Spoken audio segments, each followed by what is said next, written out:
Oh, I think we're live. Are we live?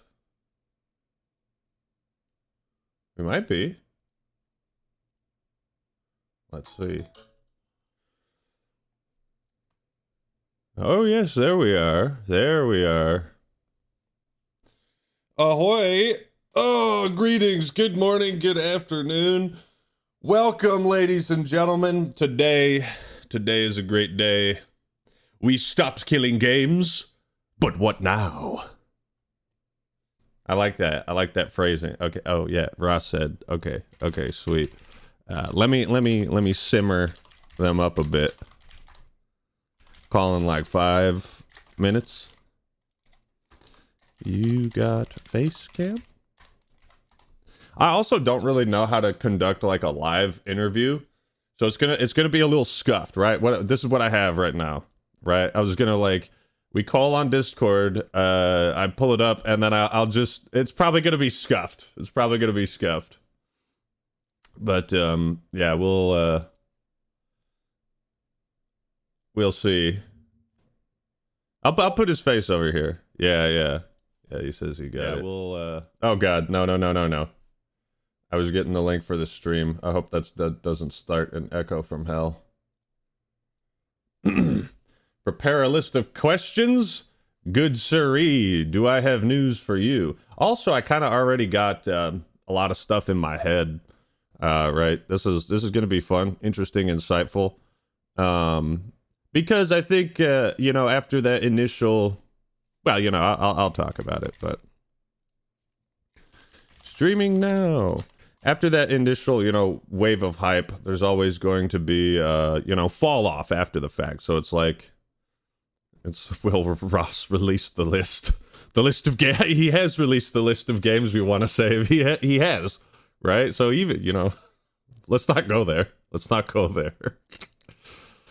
Yeah, here we go. I'll put that there.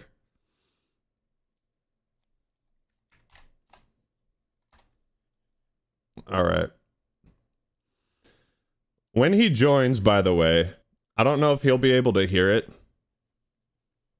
But well, we'll see. I have some ideas. I have some plans.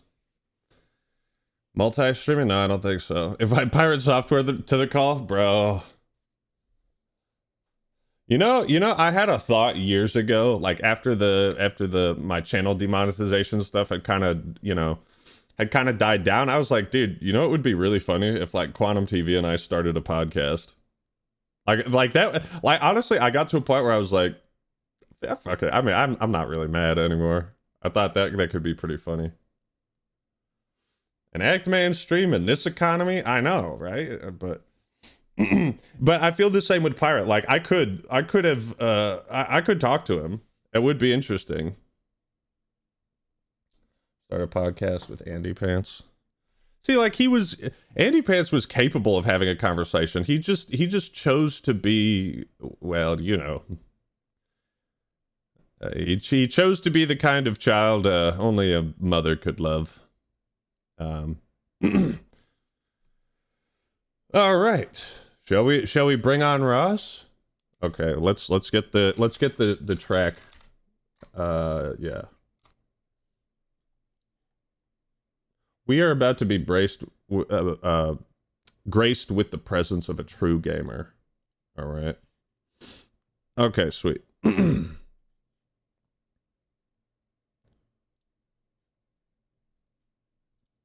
don't know if you'll be able to see my... Ahoy? Let's see if you're coming through. Uh-huh. Are we gaming? Okay, I think it's working. Yes. Okay, we're gaming. We're officially gaming right now. Yeah, how do I fix this?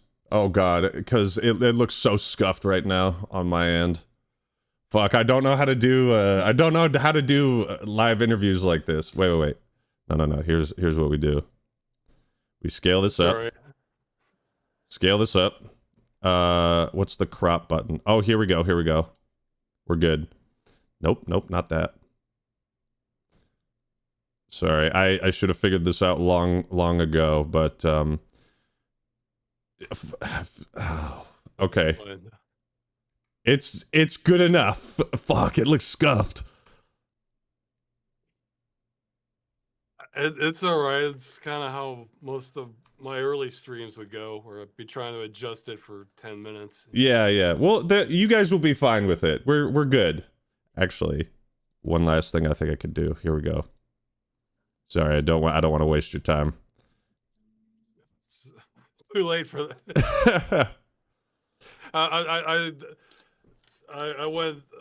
lost that as an option quite a while ago. So that is what we do as gamers. We we waste our time playing it. Honestly, like, side note, it's kind of why I started my channel, is because I was like playing video games so much. I got to a point where I was like, man, I want to feel like I'm not wasting my time by doing this. So how could I do that? I'll make videos. But how are you doing, Ross? How are you feeling?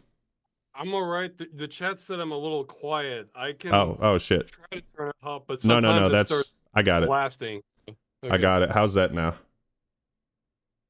I don't know. That's the chat. Yeah, that's yeah,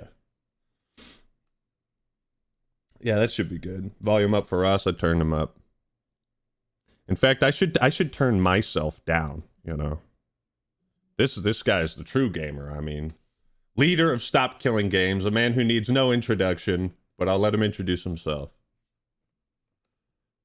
Thanks. Yeah, I'm Ross Scott, the founder of the Stop Killing Games movement, and right now we're pushing hard to get signatures for the European Citizens Initiative, which we're probably safe on, and at this point, and if that goes through, then I think that combined with everything else we've done, I think we will maximize our chances to essentially change history on having laws that publishers can't just destroy games that you pay for in the future. By the way, if people are watching this in the future, like after the fact, you will see the smile on his face when you just said, like, I think we have all the signatures we need. There's this big smile just went across his face, and it's good to hear. I really know. It's, I think as long as we didn't have botnet activity stuffing votes to try to throw off people's perceptions, then we should be good. Well, because I've been really impressed with how thorough you've been on your work with this, because watching that video, the end of Stop Killing Games, it seemed like every single question, concern, like every angle was covered in such a way that there was, like, I didn't have any questions after watching that, and I think it was a really well put together video that galvanized people in all the right ways. So, like, for you, how does it feel after the fact? Like, looking back at where you were when you made that video, because at the time, like, you could kind of get the vibe, like, oh man, he sounds like defeated, you know?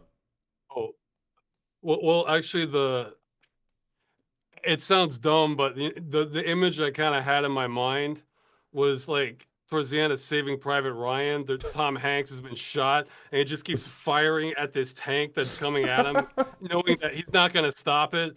But it's just like, whatever, screw it. I'm just going to... And then, so I kind of feel even more like that, because in the movie, the tank does blow up, and that surprised him, so... He wasn't expecting that, so that's kind of how I feel about it. Are they counting down the signatures in chat? Is that what you guys are doing? Hold on, let's see. This might be like, talk about good timing. Hold up. Let's look it up real quick.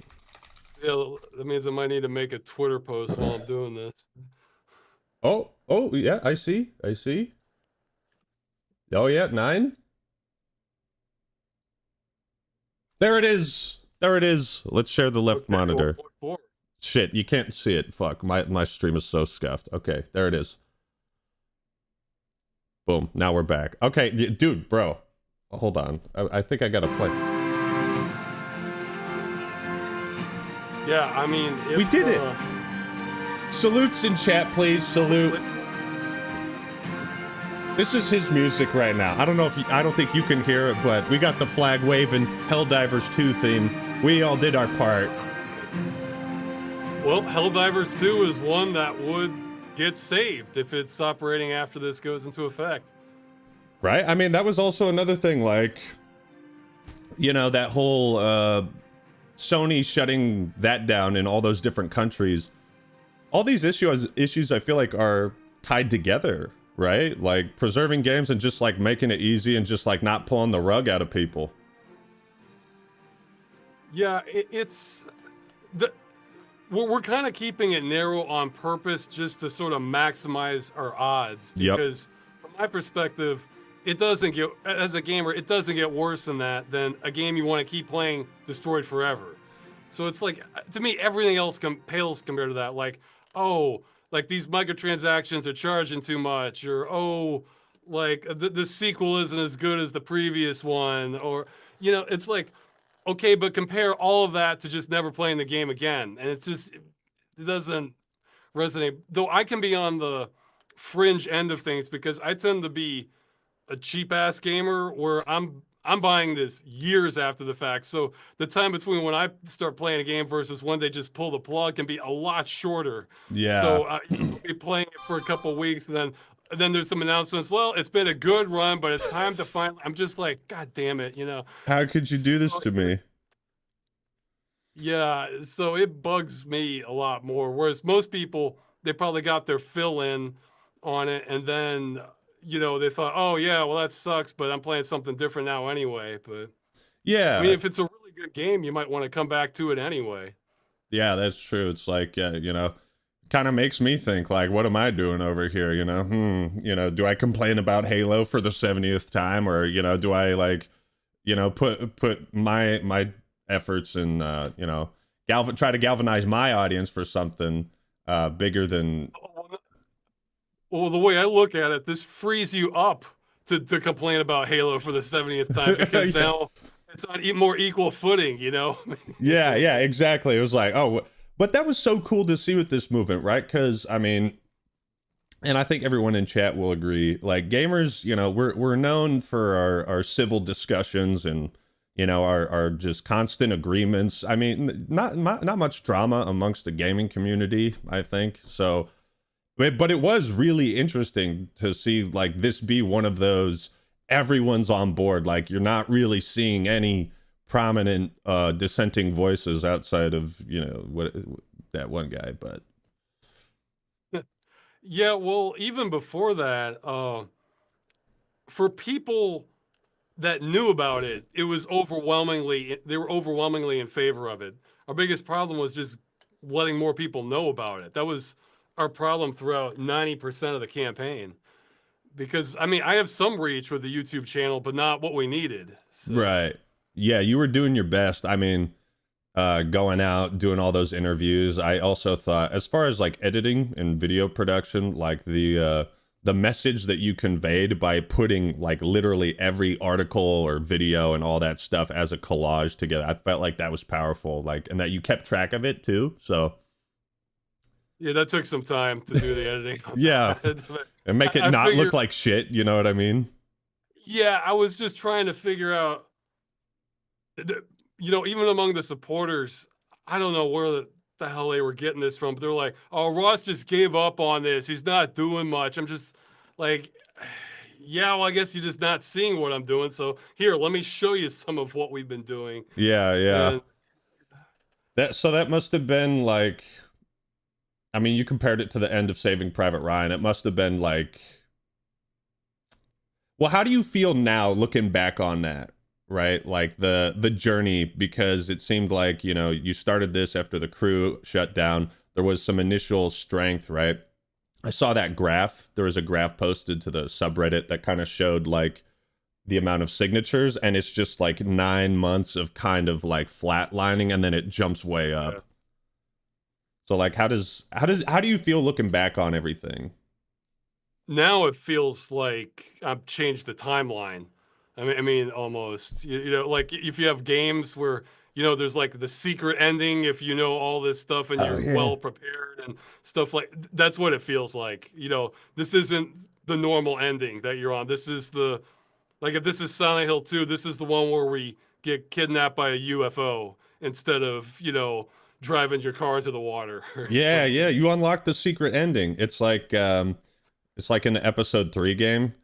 I don't know if you're a big Star Wars guy, but in that game, you beat it. It ends with like the Obi-Wan Anakin fight, but and then the credits roll. But if you go back to the mission select, there's a bonus mission where you play as Anakin, and there's this alternate ending where Anakin kills Obi-Wan, jumps over him, and it's like, yeah, you got this. You unlock the secret ending, so that's pretty cool, honestly.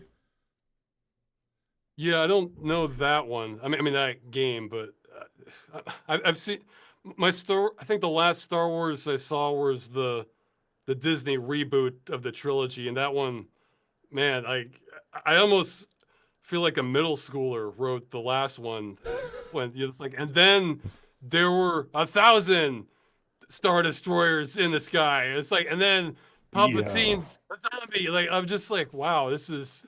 Man, it's like, man, they don't know what they're doing. Yeah, Yeah. I didn't even see Rise of Skywalker because the Last Jedi like really rubbed me the wrong way.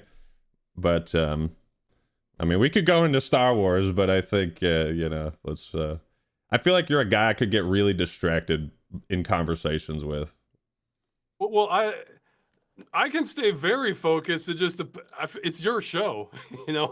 I figure people know about Stop Killing Games, and if they're in the EU, they can sign it. So mission accomplished. We can go wherever you want now. Yeah, yeah. I mean, true, and that's the question of the day, right? We stopped killing games, but what now? Right? So, I feel like I think about, big movements that kind of like take over the internet zeitgeist, but because of how disposable our medium is, right? Like YouTubers and gamers and all that, sometimes things burn really brightly but fizzle out. What's your strategy for maintaining momentum and attention on this? Like, are we kind of at a point where it's a waiting game? How involved are you going to be in this moving forward? Yeah, it's very much a waiting game now because besides the initiative, we have like 4 or 5 other things in play too that we've been waiting on a while. So this actually wasn't our only chance. This is just one of our maybe the most powerful chance, the initiative. Um, yeah, so that's actually fine if it flashes and then fizzles because now everything's underway more or less. Like I've been kind of comparing it to like launching rockets. We're on the kind of on the ground crew for this. Um, Yeah, so the the I guess rockets the rocket has broken past the atmosphere. Now it's like, okay, when's it gonna reach the moon? that's your well, I guess for the initiative, I think the first part will be this year. After July, they'll start tallying the signatures and verifying them, and that can take up to 3 months. But it'll probably be a lot faster for us since they were all digital, because there can be an option for physical signatures, but we didn't have the manpower to mobilize something like that. And so maybe that gets verified in a month, and then I think about a month later, or might be a little bit after that, then the official organizers they'll go to Brussels to talk about it with the EU Commission, and then that might involve a couple sessions.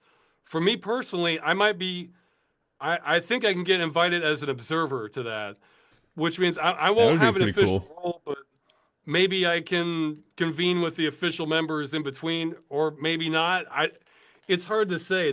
You got to They start only thinking about so the outfit you're gonna wear there. Like you gotta wear something badass and cool, you know?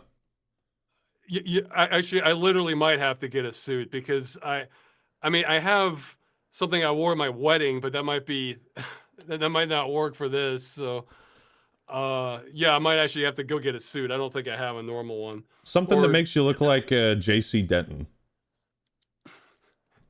yeah, I don't think the trench coat will go well with security at an international. Probably Yeah, not.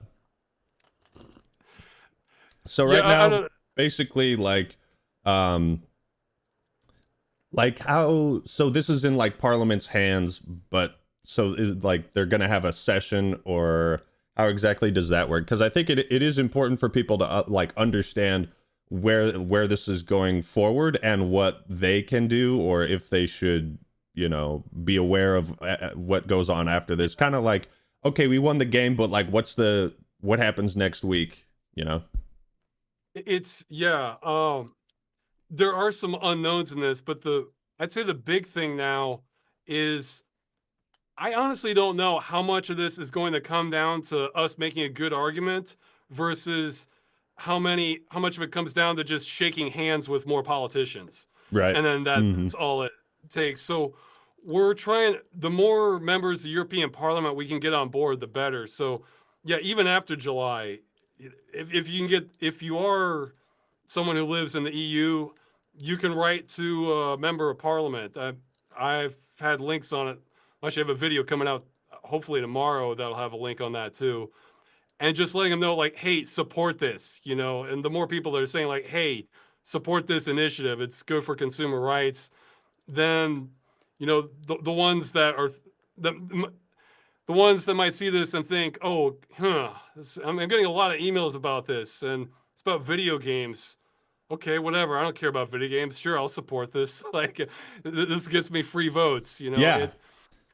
Wait a minute. So Are you suggesting? Hold on. I caught him in a trap. Are you suggesting, Ross, that people, Parliament, and politicians will vote for things that make them look good? I sure am, and I'll be glad for it. I won't. Like I said in my video, we don't need true believers. We just need Right. people to represent constituents, and if something's popular, sure, vote for it. Especially because it's pretty safe too. That's the other half of the side. That's the other half of most of their constituency not caring about video games either way.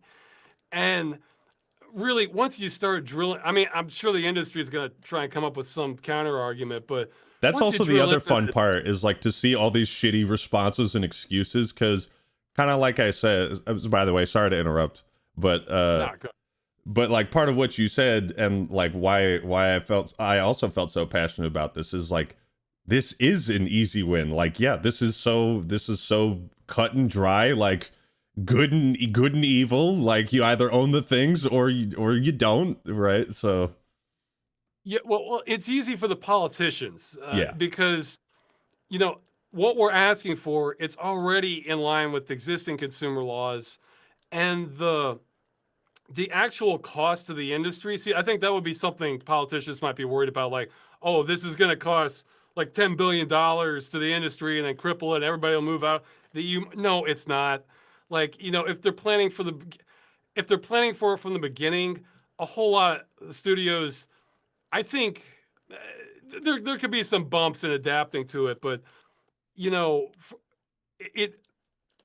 the cost to it are going to be, oh, we can't just copy and paste the exact same deal that we've done for the past 10 games and the code into this one. We actually have to just get our lawyers to kind of check a few more boxes on the rights, and then maybe there are a few more days of development time to make sure. And I think that's going to be up front. As time goes on, I think it might literally cost no extra cost, because it'll be more about making the game this way as opposed to this way. I cannot believe what I'm hearing. Ross here hasn't even thought about the corporations. Can you believe this guy? He's not even, well, I say that, but you clearly have, because you understand. Sadly, I have, because I can't even fucking play that card. No, I mean, believe me, there is part of me that wants to say, well, guys, you created this problem. Maybe you can figure it out too. But, I've been trying to be more diplomatic than that, especially for people who, have similar concerns and aren't a gigantic corporation. They might be like a smaller developer, but. Or some kind of like industry plant sort of guy. Yeah. There's not a ton. Yeah, that's one thing worth remembering, is most indie and small game developers would already be compliant, because it kind of takes more money, more work, and just kind of more responsibility to set up an online-only game where you have to connect to the publisher. Like, if you're just starting out making a game, or I mean, even online multiplayer, having to have all of that stuff in line, that takes a higher level of effort to begin with. Whereas, like, I mean, let's say even if you wanted to make something that was like a Quake clone or something like that, where, engines like, excuse me, engines like Unreal or Unity, I mean, they come with hosting out the box, and if you're a smaller dev, you might not be able to afford like robust anti-cheat, and you might let the community just kind of host some servers or something like that. It's not impossible, but there is a correlation with the bigger the game, the more likely they are to have this kind of online only connect to the publisher requirement that entails a lot of stuff to it. Yeah, so basically, like, if I get this correct in like layman's terms, whatever the corporations say, it's really not that hard to accomplish what the initiative is asking for. But Yeah, the corporations absolutely. told me this would be an exorbitant cost. Okay, imagine if they had to add the budget of this to Concord. Concord was what, 300 million, 500 million, guys. It's Oh, just, yeah. and asking them to do this, like an extra 3 days of work, maybe. Come on. To be honest, I mean, I don't know how that went that wrong, but I haven't looked into it. But this would have actually saved them a little bit of money for Concord because then they wouldn't have had to refund people necessarily. They could like, oh, okay, well, yeah, we really screwed up. Here's our Oh my end of god. life patch. We'll keep your money. Bye.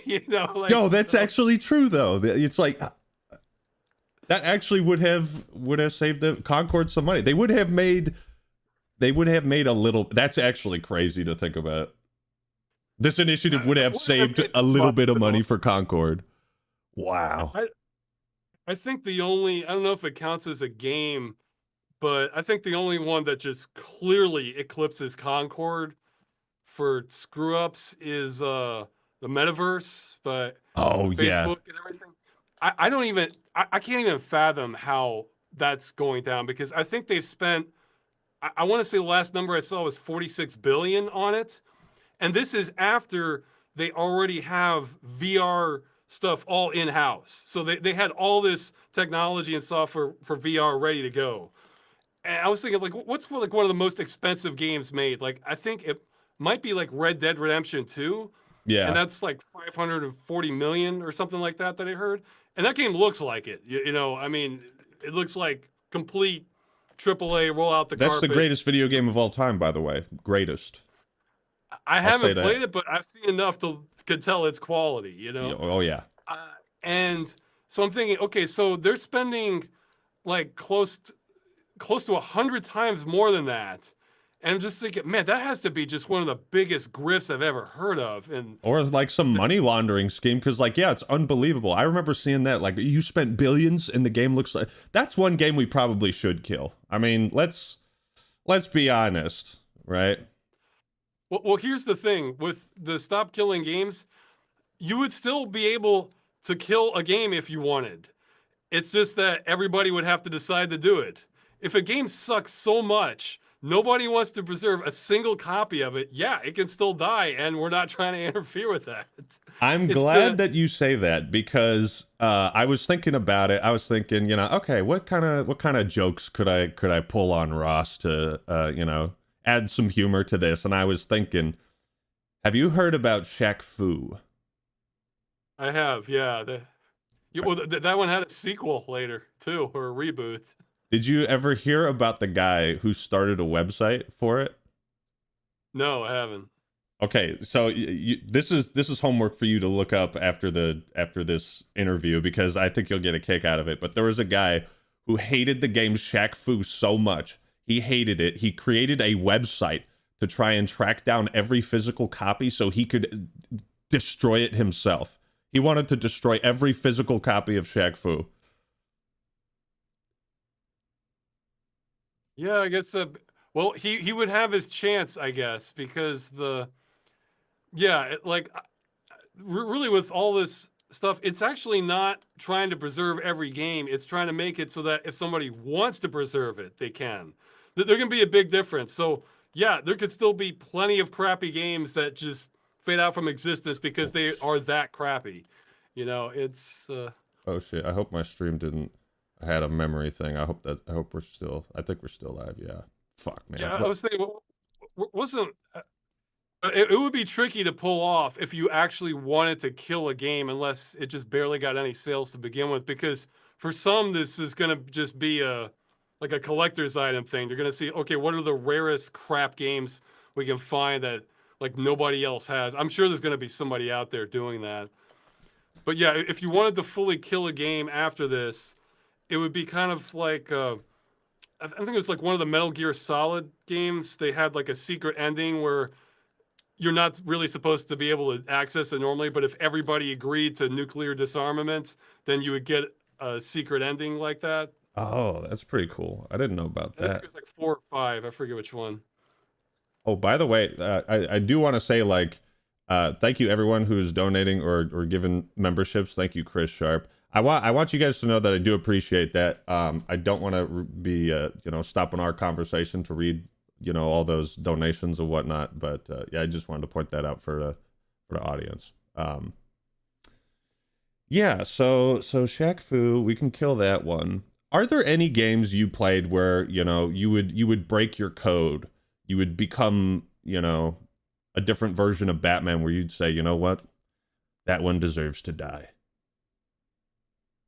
No, not really. It just like I've had games like older ones where they're not on Steam or anything, and I just like, yeah, this is crap. I'm deleting it. I don't need to back this up or anything, or I mean that's the thing. I don't care. If it's only the games I care about that I want to save, and if none of the others get saved, well, for me personally, well, oh, fine, but it's going to be different for each person. But You can tell he's a normal guy, because for some of us, we're like, we play a game, we hate it, we're like, well, I have to make a video about this one now, and you're just like, I just don't care, that was bad, I'm moving on. yeah, I found that's happened more, especially as I've gotten older. Is I'm much more aware of like what I'm spending my time on. So it's like, because what I'm thinking in those scenarios is, yeah, that game sucked. Do I want? I mean, yeah, if you really hate it, feel like you need to tell the world, yeah, go for it. But if you're just like, yeah, this sucks. So rather than focus on that more, I'd rather try and find one that doesn't suck and then go to that one and just kind of keep Yeah. hopping from good game to game. Or if I trip and end up with a lot of bad ones, which can happen sometimes, then just keep trying till I get another good one.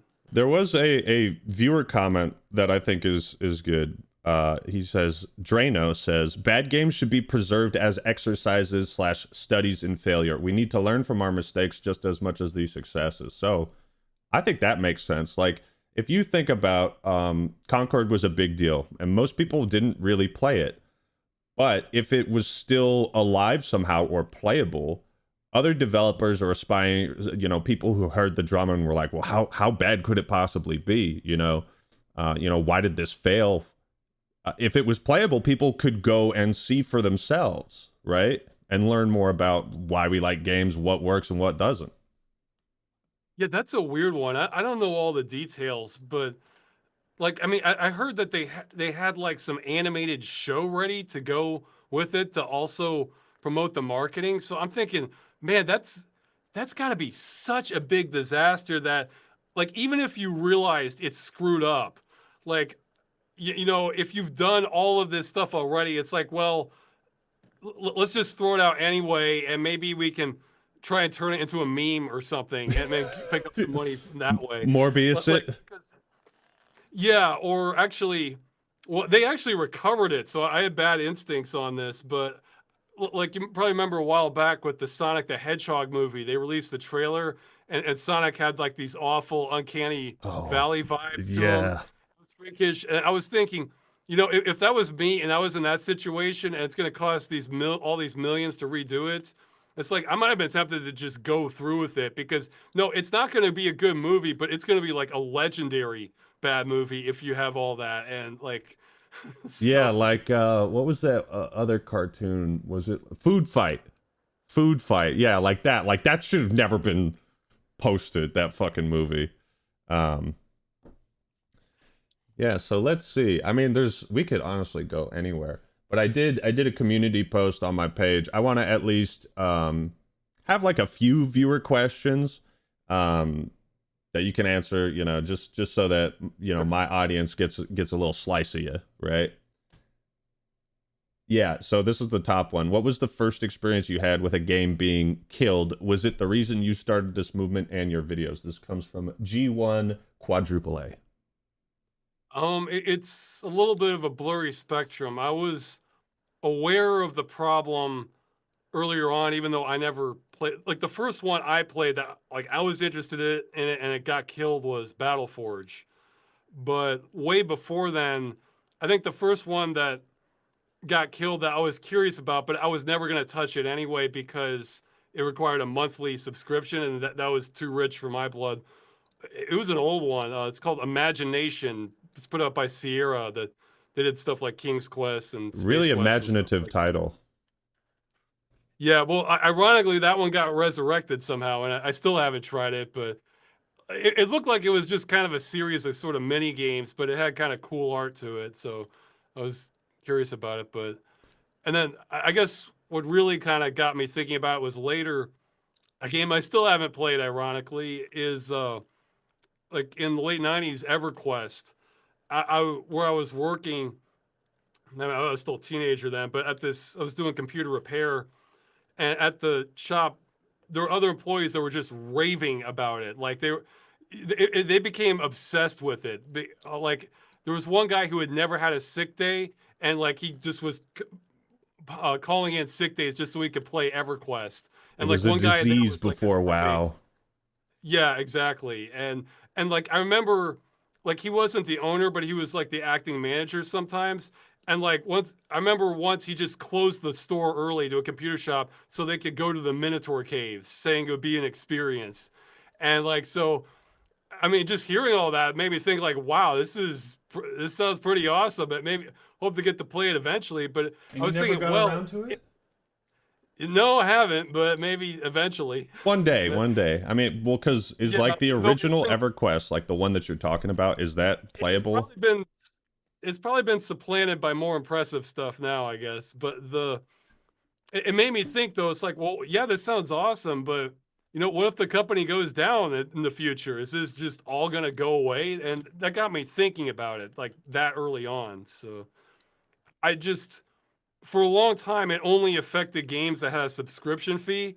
So I was thinking, well, that sucks. But I was never going to be playing these games anyway because I'm not paying money every month for pretty much any game. So that kind of kept it corralled from me getting more involved for it. But I guess Battleforge was the first one that kind of crossed over. And Gotcha. it's not like Battleforge was the best game ever, but it was enough in my camp that I was interested in it. Yeah. Now, were you a big fan of the crew? Because that was like that was the iceberg moment. It seemed like the disaster of, oh, this could be like a really serious future. Were you a fan of that game, or was that more so like you saw what had happened and you were like, it triggered something like, oh, that shouldn't happen? Oh, well, it's kind of both. I am a fan of it. I think overall it's kind of a mediocre game, but the map in it is just incredible. Like I haven't played any other game that comes close to that for just like if you want that feeling of just driving across the United States, it does a better job than almost any. Like I think even now it's still the second biggest driving game ever made. That which is But crazy. yeah, and it's diverse too, because like there's swamps and orange groves in the south. There's the Rocky Mountains in the west, and you forest and like let's see, they have the town of Salem in the north, New York. They have all these major cities in there. Like I can't even fathom how much work went into making that game. But I would have done this movement for any game that checked off all the boxes that the crew did because it had three things that were really important for us to get this before consumer protection agencies, which was one, it was big enough. Like they sold it, or there were at least 12 million owners of it, according to Ubisoft, which meant there were a lot of people who still had their proof of purchase that they could send to a consumer protection agency to find out if this was legal or not, what Ubisoft is doing. The second was Ubisoft it almost had to be Ubisoft because Right, because that's an easy target. Ubisoft is doing something shitty. well, no, EA had been doing this left and right before them, but the thing is, EA is based in the United States, so it wasn't clear. Like, okay, well, they might have a publishing arm in Europe, but where does the liability fall? And maybe this gets kind of mixed up in the bureaucracy, and they're not liable on a technicality. Whereas EA is, I mean, Ubisoft is in France, which already has really strong consumer protection laws, and they're a part of the EU. So it's like, if anyone's going to take the heat for it, it's going to be a major company in France doing this. So it was perfect in that regard. And the third thing was, it's what I call a clean kill, where the whole game's gone. It's not like, oh, the multiplayer went down, but the single player's up, or, oh, they took out this DLC or these microtransactions. No, the whole thing's gone. And that's important because we didn't want somebody at a consumer protection agency that might not know anything about video games thinking, what's a DLC? What is this? And then So part of the game is playable, but the other part isn't. So you still have access to your product in some form. Yeah, exactly. We didn't want it getting lost on a technicality because Overwatch, a game I have never played, if it checked the boxes, that would have been even better because that they sold over 50 million copies of that. But the problem was they released Overwatch 2, which for free, and then they gave owners of the original some sort of benefits in it, like skins or something. I don't know, but a consumer agency might see that and think, oh, well, they're trying to compensate them for this, so okay, this is fine, and no way did I want to go through all this trouble just to lose on a technicality. It's like, we either want to win big or lose big, Yeah. no this in between crap, Thanks for reminding me that Blizzard fucked up Overwatch so bad, man. I've totally forgot about that game, man. My brain's been invested in Marvel Rivals, but yeah, I think the clean kill. You picked the right target. You saw your opportunity, and they, as they say, you miss 100% of the shots you don't take. That's Michael Scott. Yeah, well, I mean, you can miss plenty of shots if you know they're not going to work. It's, you have to have something to hit in the first place. But yeah, that's what just drove me crazy about this, is that the law wasn't settled on this in the EU and Australia. We also pushed it there. We're still waiting on the answer on that. So see, if I knew this was all just locked down and there was just no chance legally, I never would have done any of this, because then I would have thought like, okay, well, there's nothing I can do on it, so I'll move on. But that's what just bugged the hell out of me, is that, oh, so maybe we could fix this and just nobody's doing it. We're just letting this happen, and that just kept pissing me off. So this is, every Messiah has his origin story, and we're getting one now. Well, the difference is I want to get out when I can. Right. You want to go back to like just enjoying life, playing video games, and not like worrying about. Tom Hanks died in the movie. I'd rather change that part. Yeah, right. Speaking of shots that were missed, I mean, one key player in all of this, and part of what you said in your initial video, or I should say what you thought was your final video, was you took a shot at a guy who had essentially spread a bunch of misinformation on this, and you hit your shot with that one too, right? Just as a viewer's perspective, I had seen your first Accrue video about game preservation. I had also seen the games as a service is fraud, but still relatively like unfamiliar or not fully acquainted with you as a person. So it's kind of like that first impression of like, okay, this guy doesn't want to make a drama video. I can respect that, because this is more important than that. But you put out the justification that like, well, I have to correct this information, and I'm gonna throw in a little of my own jabs in there as well. So I think the way you handled that was very impressive, and I think you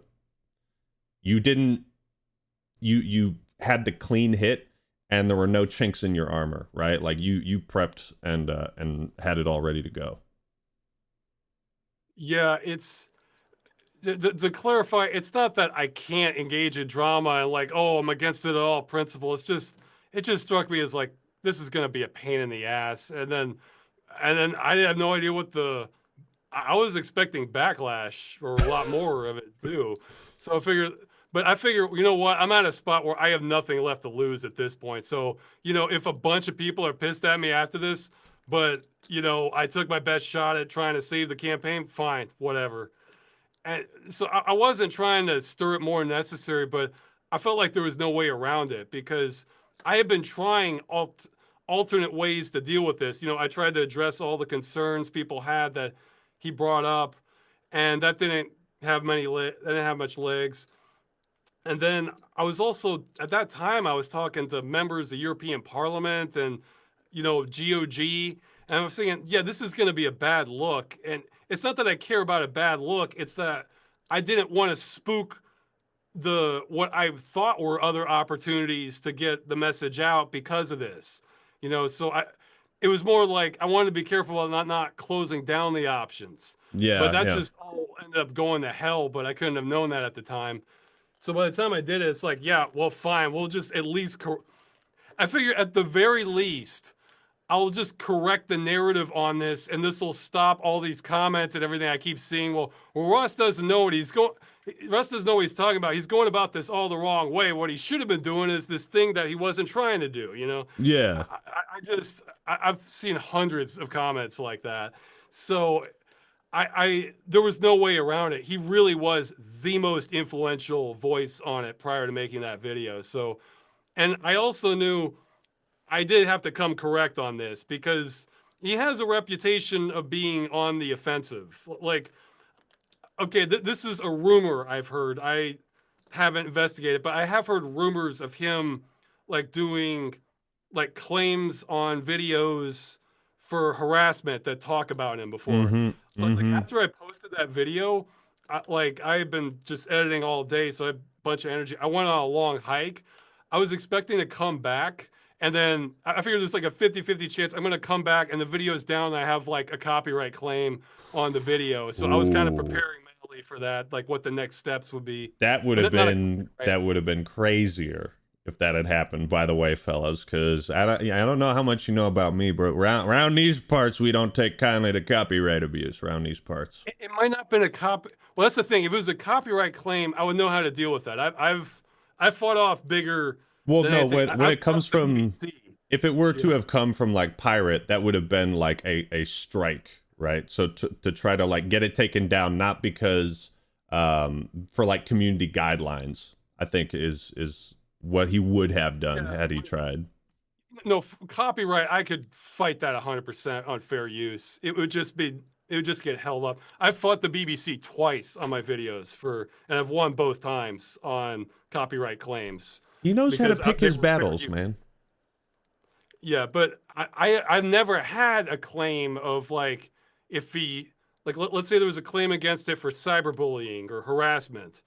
And I had no fear if that got escalated to something like court, because then you could just show the video of what he's saying and what I'm saying. And like, I can't think of any court that would side with the person saying what I did was cyberbullying or anything like that. But I had no idea what the procedure was on YouTube. And I was thinking, well, I might have to learn this the hard way, but thankfully that wasn't an issue. Yeah, thankfully you didn't, because I also learned about some of those. I was watching another video, kind of, because the drama is very entertaining. I will say, like, Pirate, for all the things you can say about him, like, he is a good entertainer in the sense, but in a way that he probably doesn't intend to be. You know what I mean? Like, he's very good at getting attention. Yeah, I'll give him. That's been true before and since I made the video. Yeah, I mean, what am I supposed to do for you? I just that line, I feel like kind of that's a window into his personality and like how he thinks, right? You think about that situation, like you just abandoned your team and you're sitting there feeling like the victim somehow, like, well, what am I supposed to do for you? And I guess kind of like also seeing his disdain for you and the movement and comparing that to how you actually present yourself, it was like, Okay, yeah, like this pirate guy's like he's just a dick. Well, I know if let's say I would like one thing. Like in that video, I had like sort of the insult montage of all the stuff that he said about the That was movement. powerful stuff. That was powerful stuff. I don't know if you noticed how many people have also used that clip in their video to illustrate. Sorry, keep going. Yeah, no, well, and that's the sort of thing where I feel like if we were having a more high level discussion, I wouldn't want to throw that in there because in general, I feel like even if somebody is disagreeable, if they have a point, they have a point. But in his case, I feel like he didn't have a point.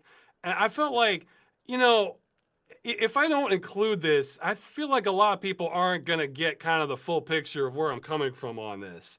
So, yes, like, yeah, I put that together because it's like, well, that's what I was greeted with, but before he even Eat my responded to entire ass. yeah, yeah, I mean, it was just, I mean, I could look past all that stuff, but he was pretty successful in burying that because he deleted those streams afterwards. And I thought more of it got out, but it didn't really. Yeah, and then he, because I imagine you had some fans, right? Because there was that thing where he's like, your fans stir up shit in my streams, and your fans come in here. So I imagine there was some people who were, those diehard Stop Killing Games enthusiasts, guys, people who have been with you like since that, who've been, trying to fight in the trenches to get him to correct himself, So I imagine there was people, still fighting a good fight and well, trying as hard as they could to get him to like come out and correct it. But clearly that wasn't ever going to happen. Sorry. I would guess those are new people because another rumor I've heard is he bans a lot of people. Like I've heard, like even back last year, if you were to go in the stream and mention "Stop Killing Games," you might get banned. This is all rumor. I don't know. I've heard. No, it's true. I've seen a bunch of clips of there was one that was so fucking funny. He was like, I have a god complex. You're banned. How's that for a god complex? I was like, it was like actually gold comedy gold. I've heard I saw one comment on the World of Warcraft situation where that stuck with me, that they were saying, you know what, he should have just gone full villain. And so like, yeah, I watched it die and I'd do it again. Like if he had done that, I think that would have been received so much better on the internet. Yeah, no, I mean, like, it's like this is at least how I look at controversies or mistakes I've made in the past, right? You fuck up. Maybe you have like a emotional outburst or something. You tell someone to go fuck themselves. You say something you regret. But then later down the line, like, you learn to accept that happened and you've moved past it so you can joke about it too, right? And that kind of... Yeah, or hey, maybe you're the kind of person who just doesn't give a damn and you'll just keep saying it and just people will respect that you have principles on something, Yeah. Like, and then just like, yeah, I'll tell you exactly what I think. I think you're an idiot. And then they just go with that. And especially if they're funny. If it's funny, then you get away with anything. Yeah, I mean that's how low tier God exists, right? That's how he is like allowed to exist, is that he's funny, right? But Pirate is like, it's kind of like, yeah, there weren't really any displayed principles for his stance, and I think it says something, right? You were talking about, well, if I don't include these clips of him just kind of being a dick and saying like, eat my entire ass, if I don't include that, people aren't going to get the full story. And part of it is like the fact that you were able to put that collage together at all, right? The fact that you had the material to make that it also says something about how he treated this movement, you and everyone who supported it. Yeah, there was more, actually. I kind of cut that down because I didn't want it to go on too long, or sometimes they wouldn't flow together as well because he like would say something real nasty, but then kind of extend the sentence for a while and then finish on something else, and it didn't feel right. Yeah. Like if you're watching the whole thing, it would land. But the thing is, people are gonna have short attention spans, and that video was long enough as it was already. So, So there's more. There's a Snyder oh yeah, cut. There's a Snyder cut of this. Wow. yeah. Well, somebody backed up the streams on archive.org. Maybe if, well, and the thing is, there might be even more than I know about because when I there were some parts that people linked me to, but he does real long streams. Like I think they were cut off after like 12 hours or something. Mm-hmm. So I was just directed to like one or two spots. And then even for those, one of them, he would talk about it for an hour and then there'd be a half hour or something else and then come back to it another half an hour. So maybe there was even more that I missed. So Yeah, I can imagine going through those streams was pretty tedious and annoying. I did not enjoy that at all because, it's not a nice tone that he's having throughout that entire thing, and And it was it's all even if he's not saying it about you directly as a person, it at the very least it is all indirectly about you because this is something that you value. This is something you're putting effort into. You truly believe in it, and this guy's just not only is he getting everything wrong, but he's being a huge fucking asshole about it. Like me personally, I don't think I could have remained as calm and collected as you. I would have, picked up some dog shit and started throwing it, you know? yeah, and see that's a valid strategy if you're good at that. Yeah. Like I'm not as good for mudslinging, So no, that's another path to get to your objective. That's the thing. I didn't really want like revenge or try to ruin him or anything like that. I just wanted him off our back as Yeah. far as the narrative because it had been hanging around like a cloud on the campaign. And we undid that after like I want to say easily after like 2 days after I released that video. Yeah, that's another thing. This was a lot of this was dumb luck on my part because what I was hoping for was that we would get a real big YouTuber to come in on this, like Moist Critical, or later with PewDiePie, and then I figured, yeah, his video got like 3 million views, and I thought, okay, well, if we can even get 10% of that to sign that, then that'll clear the gap, and then we can, it'll be close enough to 1 million that'll give us some momentum.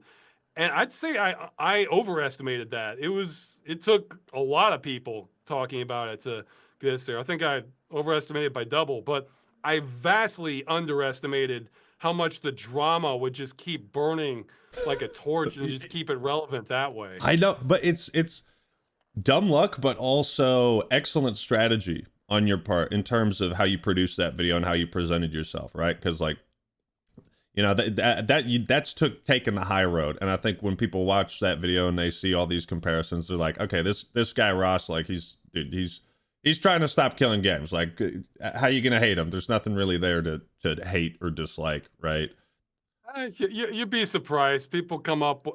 I've been called evil by more than a few people through comments and emails, but I think those people tend to have a very kind of different view of ideology and what's right and wrong. And Those are like the Ubisoft interns or something. Well, I wouldn't even say that. It's like no, I'd say some people like naturally come at where like, okay, if you're involving government, then it's evil. The end. And it's like, well, it's kind of simplistic. I mean, I get some people think that, but it's not like I wanted to do this. I wanted the industry to just stop killing games. I mean, he said it. He said it. Working backwards from that. Yeah, bro. He said the thing. Chat. Clip. Legendary. No.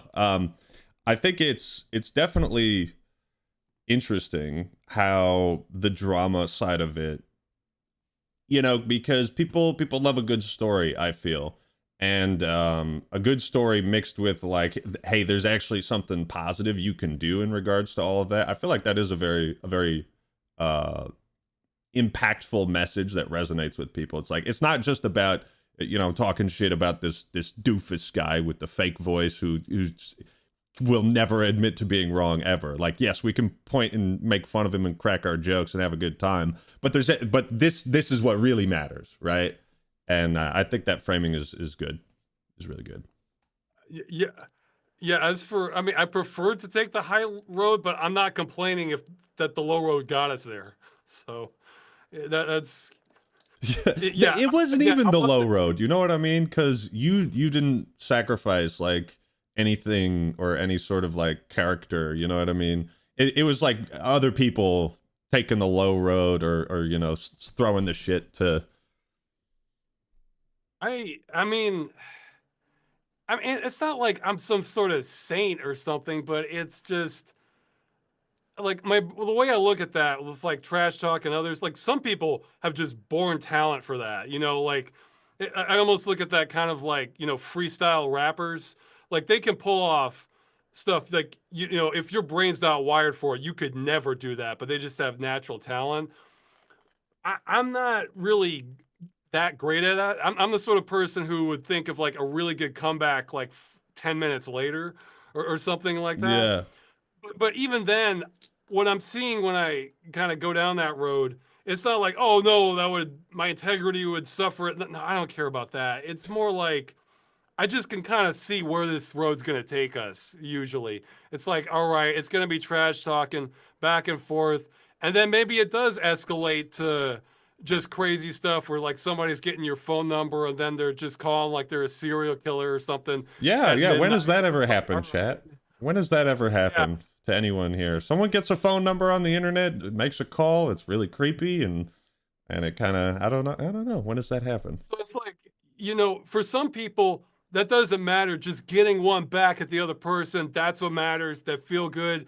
And so it's like they're in it for the full ride. Whereas that's just like, I don't want to be doing any of this crap. I'd rather go play games or go watch a movie or something. Like this isn't, or watch somebody who is good at this crap, who's so good at it that it does become entertaining, something like that. So it Yeah, just it's funny you becomes say where I want. that because I don't know if you know this about my channel, but I had a big controversy with YouTube and another creator, and because he was like false copyright claiming people and trying to take down criticism, and I felt like I got to do something about this. You know, this is like YouTubers, and we got to stand against this. And first video I made was like making fun of his bad Elden Ring takes, and then you know, he tried to take the video down, and then it just kind of spiraled from there until eventually, like he called my mom and was like, "I don't want to have to take legal action against your son," and it was like freaked the fuck out. So I can say from personal experience, sometimes you know, you do end up going down that road, whether you intend to or not. Yeah, that's. I mean, well, it's like the old saying. Someone seeking revenge should dig two graves. Like it's. That is, I yeah, mean, it's not that extreme, but it's like you have to really want it to go down that road. Is the way I feel like. Like some people are born trash talkers, and more power to them.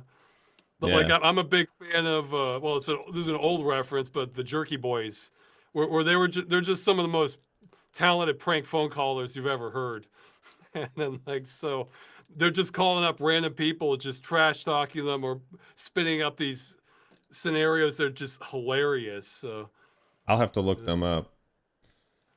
Yeah, I mean, it's so looking back on it, I mean, did you anticipate that we would, or sorry, that you would be able to reach like, I mean, because just now during this stream we hit 1.4. So I mean, like I really like getting into the mind of you know, the mind behind this movement and like your thought process behind everything. I find it very interesting, but like, yeah, what was your where was your headspace at like as you're posting the video, and you know what were your expectations from it? I guess oh, you kind of when already I was answered that already, maybe. when I was posting the video, it wasn't good because I felt like I was maybe going down this road where it's going to have a lot of blowback, and yeah, that's also why I tried to set it up as cleanly as I could for making my argument. Because if I knew if I had any obvious weak points, Pirates known for going on the offensive on stuff, so it's like I have to be really come correct on this. But yeah, no, I hated making that because again, I'm watching all this footage again and again, doing the editing of him trashing it, and then I'm imagining like what the consequences to this are going to be. knowing he has done false, yeah, he did that false DMCA claim against that guy doing the streamer game. Mm-hmm. Uh, Mm-hmm. and then there's the rumors of him doing claims on videos that are critical of him. And uh, I don't know. So I knew I'm probably going to absorb all the wrath of either him or his community. So it's like, yeah, I'm not looking forward to that, but I, you know, I try to, there's a quote I like, it's better to regret something you have done than haven't done.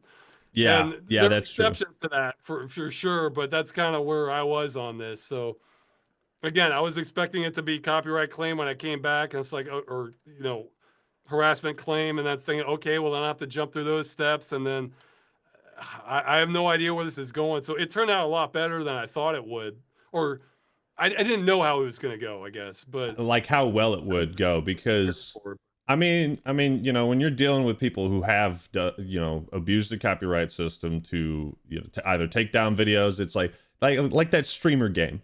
It's like, what kind of guy would be offended by that? None of the other streamers in that game were. There was only one, right? So the guy who tries to be like, you can't portray me in a negative light, right? So I mean, it says something about a guy, but I think just through sheer overwhelming like force of will, everyone just kind of realized, man, this guy's really a fucking dick. And, you know, he's getting all this stuff wrong. And every time he opens his mouth, it's like it could be a new video, like, and Pirate just said this really stupid thing. And, you know, so he almost, like, in his efforts to try to downplay it, he just kept adding fuel to the fire, right?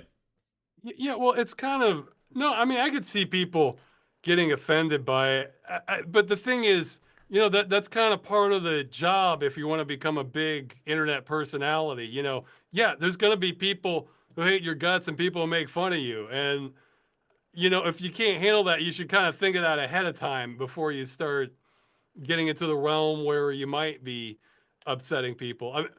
I think there's actually, I think that same guy, or maybe it was just fan art or something. I think he might have done a graphic of me somewhere that I got a glimpse of, and it's like, oh yeah, I look pretty ugly in this. Like really, it's like, all right, well, whatever. Well, You know? and you just let him get away with it. You didn't copyright claim him, or, you know. No, actually, I should tell you, I've only copyrighted claimed one channel before ever. This was years back, and this was kind of unique, where what was happening was I have another series called Freeman's Mind where I go through Half-Life and, you know, just kind of fill Mhm. in all of his thoughts with dialogue. It explains And the facial hair. yeah, well, sorry, I got thrown off. Sorry. No, I Okay, have the goatee too. yeah, what was going on was that there was this Russian channel that had been just taking the videos and dubbing them and just putting them up. And I figured, well, you know, they're dubbing them. Even if I have Russian subtitles on the video, that's kind of a different demographic and market. So even though they're making money off of what I made, it's like, I wasn't going to have Russian dubs anyway. So it's like, yeah, whatever. They can keep it up. It's like, because I hate dealing with all this, like, you know, paperwork and crap like that. So for sure, maybe I'm not losing any money from it anyway because my videos are in English. Well, later they started copyrighted claiming me, like for Ooh. the same video, and I tried to get some consultation on this. I'm thinking, like, wait a minute, I'm the one making the source videos that they're getting a free ride on. And they And weren't so, happy enough with that. You know, you see, sometimes people like that, when they take and they're just taking little bits, or they're taking this video and that video, if they, you know, if you don't shoot the rat, they might spawn babies. it's biting the hand that feeds you is what it's Yeah. doing. Like, so like after getting some advice, you know, from a bigger YouTuber who knew more about the system than I did, he said, like, no, you have to strike them. So I went and just copyright strike like all of the videos off of that. Oh yeah. Then it went away. So I mean, way see, was their channel taken down, or what happened to them? I'm not sure. I don't think so, but I think after the first few, they took them down. it might have happened so fast that they took him down themselves after that. But the way I saw it, I was putting down a mad dog. I mean, Yeah, like, yeah. so Life those are the lesson. only copyright claim I've ever done is when they copyright claimed me first over my own video that they took and dubbed. That's So wild, and the system it still has not changed at all. You know, the only time I don't think I've ever submitted a copyright claim or strike. There was one time I thought about doing it, and I was like, because the video it was really weird and bizarre.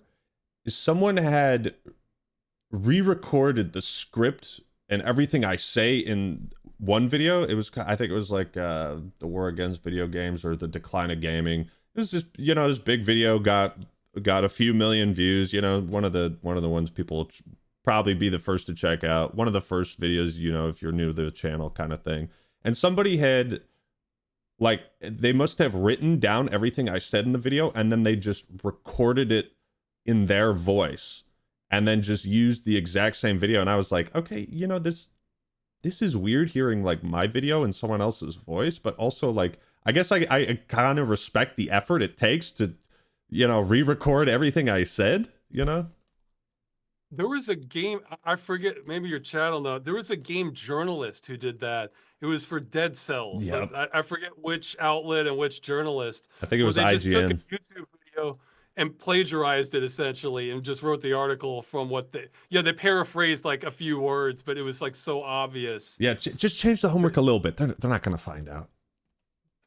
Yeah, I forget the names, but it was for the game Dead Cells. Yeah, like at that, I think if people were doing that on my videos, it's kind of a sliding scale as to what I might do. Because if they're like real small, I just whatever, I don't care. You know, this is too small to like be taking like much money out of my pocket. But if it was like real big, I think what I'd rather do first than copyright strike them is try and contact them and say like, hey, I have a donation page if you want to kick back some of this. Yes. Yo, that's a good way to throw shade, right? Because it's like you're saying I'm aware of what you're doing. Like, yeah. Yeah, well, I mean, the thing is, if I copyright strike them, I'm not going to be making more money. It's just that I'll probably be losing less. But if I go to them directly, maybe they could throw me 10% or something, and then I'm making money from them copying me. It's like, okay, this isn't where I thought I'd go, but sure, why not? How do you want to play this, right? It's like, how do you want this to go? Yeah. So I have a couple other comments. I mean, I'll have you for as long as you want to stay on here. I think it's a fun conversation, and you know, trying to cover everything, like what comes next. You know, making fun of Pirate a little bit, kind of covering all the bases. So you know, anyone who wants to stay informed, like this stream is probably a pretty decent place, but also a better place would be Ross's channel. This just turned into like a short little, like, yeah, make sure you go subscribe to Ross at Accursed Farms. I'll put link in the description somewhere, but okay, I guess since you brought it up, I'm not. I've really been trying to like leave him alone because I figure it's not. We undid all the damage to the campaign in 2 days. So after that, nothing. You couldn't blame Pirate for any of it. In fact, it's gone the opposite direction because he's been. But he said something that I almost look at it like a riddle of the Sphinx, where it's like he said, I hope you get everything you're asking for and nothing that you want. I keep trying to figure out how would that scenario play out. And the only thing I came up with is if you honestly believe all these companies will leave the EU market because they have to have an end of life plan for future games. I guess if you believe that would make sense, but because I was thinking what we want is them to leave the game in a reasonably working state when it gets shut down. So I think you're thinking too literally. So I'm trying to think of like what does that mean exactly? I can tell you exactly what it means. I can tell you exactly what that. I have deciphered the riddle. Okay, I've peered into the window of Pirate's soul, and there are quotes, I feel like, that can really say a lot about a person. One of them is, what am I supposed to do for you? And the other one is that one. It's like, I hope your initiative, what was it? Yeah, gets what you're asking for, but not what you but want. nothing Yeah. you wanted. What he's saying is, I have been defeated, but fuck you. I hope you've won, but I still hope you somehow lose, even though you've won. That's what he's saying, at least in my opinion. It could be, but it's more fun taking it literally, because then it just makes me think like it's like a riddle, because it makes me think there's some there's some answer in here that, like a monkey's paw kind of thing, when Yeah, you yeah. wish for something but then it all goes wrong. I mean, that's the thing. This could still go wrong, but if it does, it won't be because we got what we're asking for. It'll be because it mutated in just Yeah. ways that we couldn't stop it. The only way we So, lose so now is self-sabotage. Oh no, there's a few ways it could lose, but I think we maximized our chances across multiple fronts, because that's the thing. Besides this initiative, it could be that what's already going on isn't legal. It's just that the agencies have never looked at it before, Right, and because then they the don't law play games. written for this. They work for the government or whatever. They don't have time to play games, or they don't give a fuck, or they're like, detached or whatever from society. Yeah, nobody brought this up in volume. I mean, I'm sure there was like one or two complaints over the years, but if that's all, they're like, yeah, okay, whatever, get a refund, and then it goes away. It's not like thousands of complaints saying about one specific company, and then they realize, okay, yeah, we got to deal with this. What's going on here? And then, Yeah. So I do have another viewer question I was reading that I think it's a good thing to think about, because yes, we won, we got the signatures, we pushed the boulder up the mountain. This comes from Manny31415. What's the battle plan now that the lobbyists are getting active? Any strong voices, an example, getting prepared to shut those down with facts? Any way the community can help with that? yeah, yeah. In fact, I have a video on this. If everything's good to go, probably tomorrow, actually. There's I guess I won't give all the details yet, just till I can confirm things. There's been another shot at it behind the scenes that was not public. That I Ooh, should be able to make it public. a shot against Stop Killing Games? Oh yes, this was a big. Oh, No, Pirate Software's revenge. I do not think this one was Pirate Software at all. He might be lurking in the shadows, though. We don't know. I think this is Major League attempt, not snippy stuff. It was. Don't spoil anything, Yeah, right? Just but yeah, that's what it's going to talk about. So I'm trying to get out in front of that. Because you learned from. I'll spoil a little bit. I don't know what's good.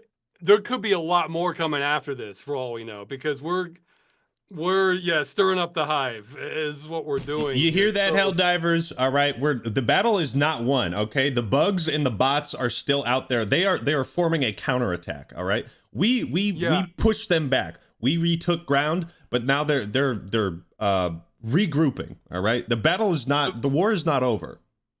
Yeah, the fight right now, I think the strategy is they're going to try and get as much dirt or on either dirt, or just try to tie this to something like offensive, or makes people nervous, to scare off members of parliament from supporting it, because the popular vote on it, that's kind of done now. That million plus signatures, assuming we didn't have botnet activity, that's kind of speaks for itself, and you can't really undo that. So that means it's going to the commission, and it shows it has popular movement.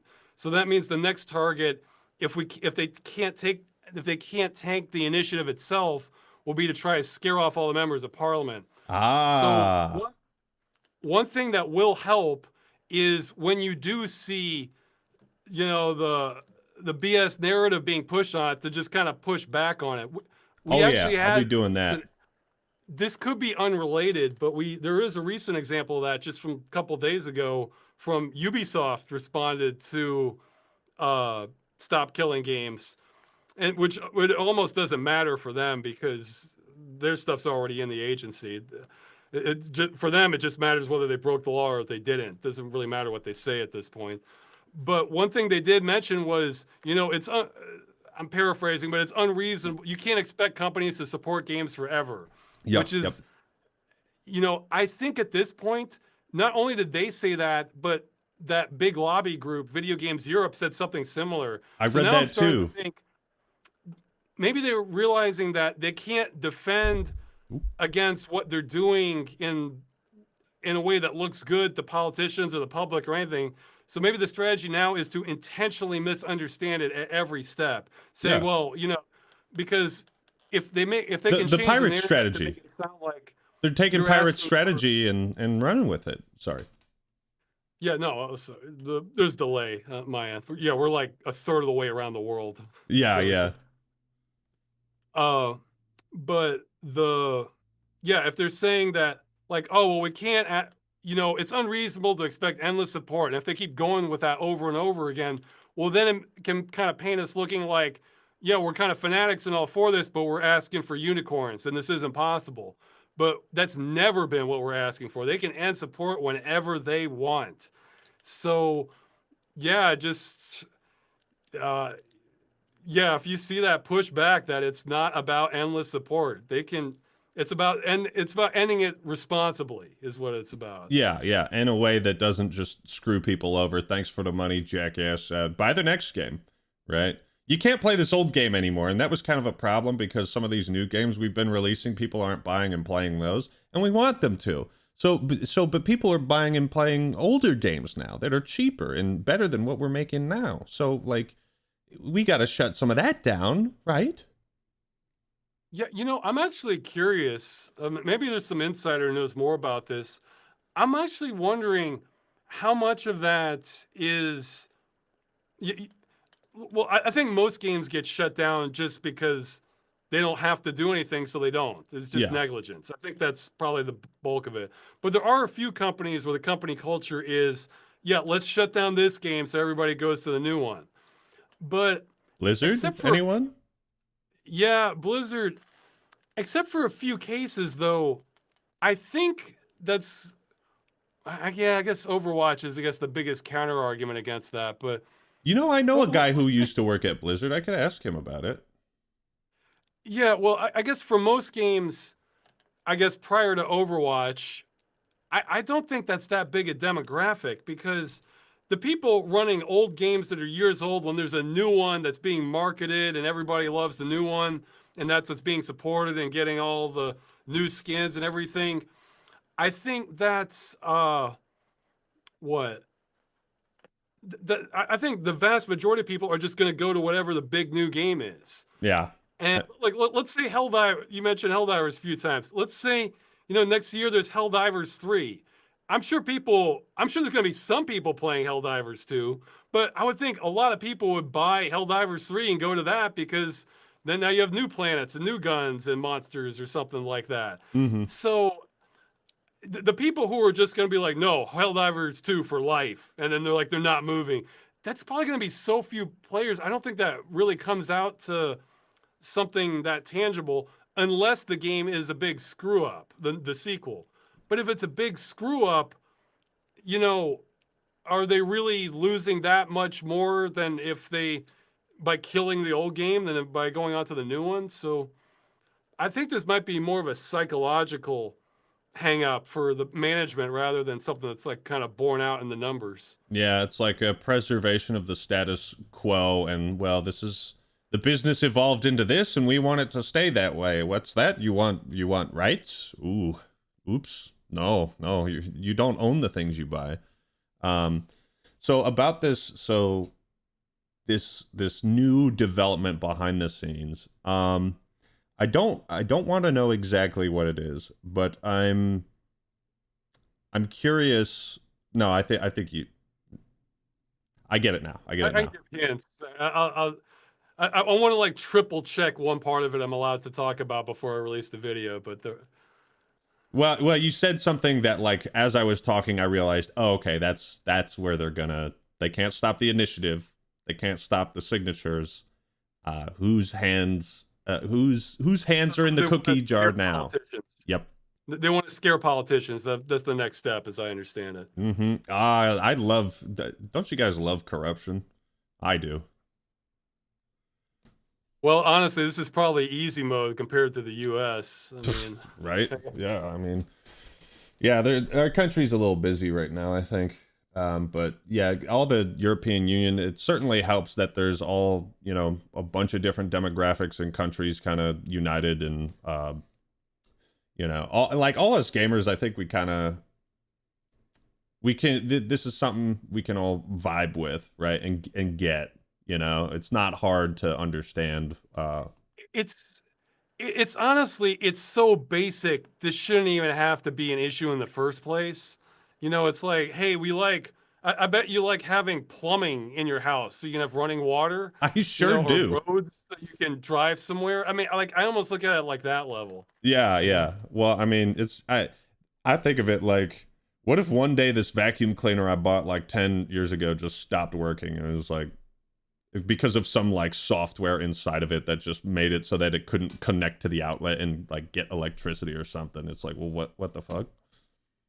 Yeah, like this is crap that shouldn't even be on the table to begin with, is the way I look at it. Oh, we have another good question from someone with a great name, Dr. Fluffenstein. One question I have is, how has he stayed so dedicated and never lost hope in the adversity? Right. So again, people love a good story, right? And your journey with this movement is interesting to me. So yeah, how Well, did I you did stay lose. so dedicated?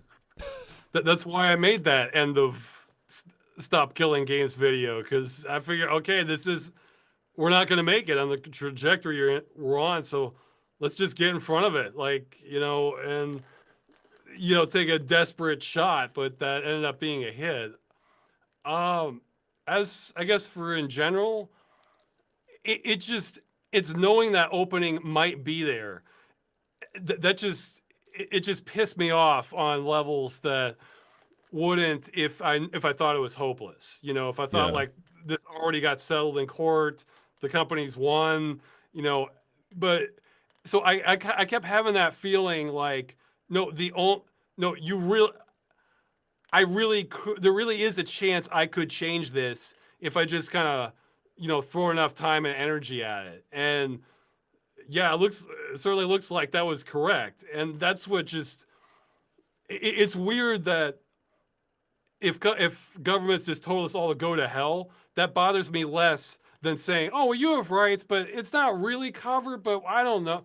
Oh man, I'm thinking of like South Park, where there's that episode where they're going to like their TV provider, and they're saying like, it's like, well, you're welcome to go with another provider. Oh, gee, we're the only ones here, and then yeah, yeah. start rubbing their chest while they're Yeah, talking yeah. about it, like, Which will require a 3-month plan for you to sign up. Yeah, yeah. I like that and episode. it's like that pisses me off more than if they just said like, no, go to hell. We're the only one in town. You don't like it, you can leave. And because at least that one's honest, Yeah, and it yeah. doesn't It's clear. There's no treat. confusion. There's no like shady shenanigans going on. Well, there might be, but it's obvious that it's so in your mind it was like that fear of getting the bad ending, right? Like we maybe not fear, but like it pissed you off the No, idea of getting the bad ending.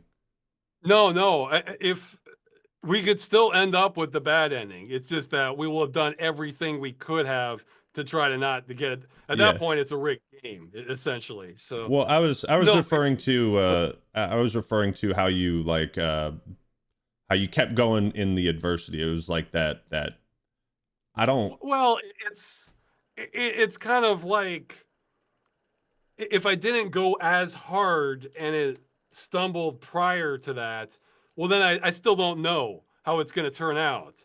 Because some things we did end up being dead ends. Like we had a government petition in Canada, and we had a government petition in Australia. But I mean, we also had consumer action in Australia, and that one's still ongoing. But so there were dead ends, but then we know, okay, it's a dead end. Like we didn't now we know, and we didn't really have a chance there, and we can just kind of move on from that. But if it's the sort of thing where, oh, it's like, well, maybe we did have a chance if we had gone at it a little harder, And it's like, I knew that would. See, that's the thing. After I'm done with this, then I can just have like zero regrets on any of Yeah, it. Whereas if I just kind of stumble, then that would just kind of bug me in like the back of my head. It's like, well, if we did this a little differently, we could have won it and that sort of thing. So I feel that. I yeah, feel that. that's kind of the fire behind this for me, I guess. I can respect that. Yeah, there's a bad ending in some of the Ace Attorney games. I don't know if you're familiar with them. It's like, graphic novel. You play as a lawyer, defending clients, catching the real guy. There's an alternate ending in some of the cases where Phoenix Wright, your character, is like, yeah, I got the evidence wrong. The killer got off, and I never saw my friend again. It's like the darkest shit ever. And I'm like, yeah, like I could totally see being in that mindset of, that's just an example. Yeah, except it would be worse than that. It wouldn't be that you got the evidence wrong. It would be that you had a misspelling on the form, and then that got thrown out on a technicality, and now he's walking. The killer's walking because, Because of a typo. Finding the evidence. Yeah, finding the evidence, that's hard, But just writing the form, filing the right form, something you should know as a lawyer. Yeah, that's like, oh man, that one's real bad if that's why we lost.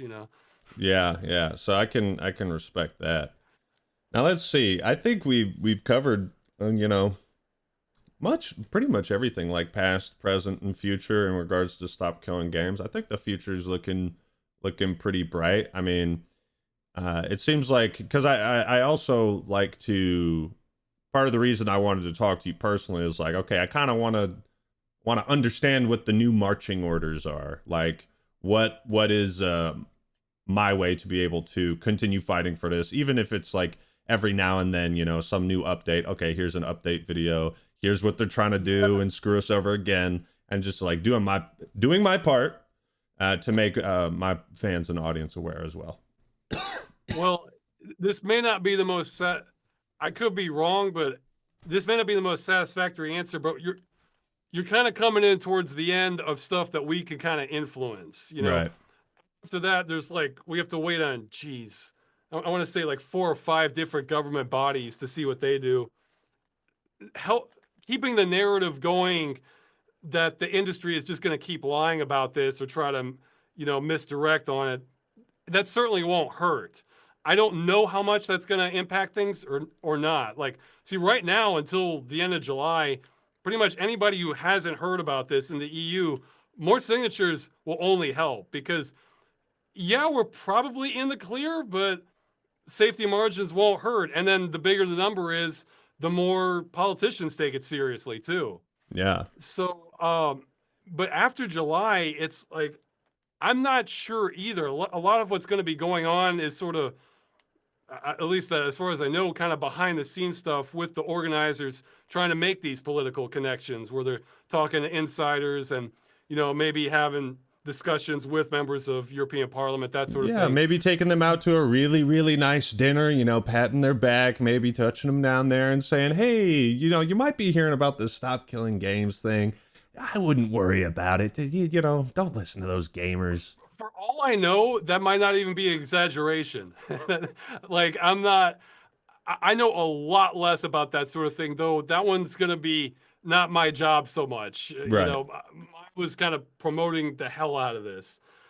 And that's going to have to be the actual, the EU citizens that are part of the organization or contacts with political insiders. Yeah. Know how all this crap works. So. That would be potentially the next step. Some people in chat are saying contact the politicians, right? Yeah, if you see, politicians, or I saw some member, I can't remember what his title was, but it was like a parliament guy who came out in support of it. You see those people who are supporting it or vocally, feel free to contact them or their office and say, thank you for doing this, right? You're doing the right thing. Yeah. So that kind of positive reinforcement for the people who are supporting it, and then, handling that on the opposite side. If there are members of parliament that come out in staunch opposition, kind of see like, are they doing the pirate strategy of just blatantly not understanding this, or are they just not understanding this because they're old and decrepit, politicians? So for anyone that's Actually, curious, I hadn't thought of that. That might be the easiest. That might be the most helpful low effort thing I can think of that anybody could do if they come across it is when there is a politician that supports this, give them a like on Twitter or something, yeah, or just whatever the positive social media reinforcement is. Make it look like, hell yeah, look at all these likes I got. This is popular. I think other politicians might start noticing that then. yeah, So yeah, you got to trigger their dopamine receptors. Be like, the people love me, they love me. exactly. Yeah, I'm on your side, gamers. As long as you keep giving me these likes and all this support, I feel good about myself. I'm a politician. I like easy Everybody wins. wins. Yeah, and then Yeah, everybody everybody wins. wins. Okay. We got a pretty solid battle plan and strategy moving forward, I think. Yeah, I mean, that's the other thing. The industry, it's not, even if this all goes through, it's really not gonna. It's gonna have an annoyance at worst that goes away over time. That's really what this comes down to. Because yeah, they might have to retool. They're not gonna lose big. Like if you want to scare the hell out of the industry, you need to go after stuff like loot boxes or microtransactions or targeted to kids and that sort of thing. Yeah, that'll scare the daylights out of them because that's, I mean, that can make billions. Whereas ours, it's just like a rounding error for what we're talking about. And that even that cost, I think, goes away over time. It's like getting a shot. Like they just need to get the shot and have that tiny little bit of discomfort, but then after that, like you don't got to come back and get your flu shot or whatever. Yeah, it's getting a shot, whereas trying to crack down on microtransactions will be amputating their leg, Yeah. so. Oh man, I had something on my mind. You know when a good thought enters your brain and then it goes out the other end and you're like, I want that. I want to get that back. Oh, that just happened.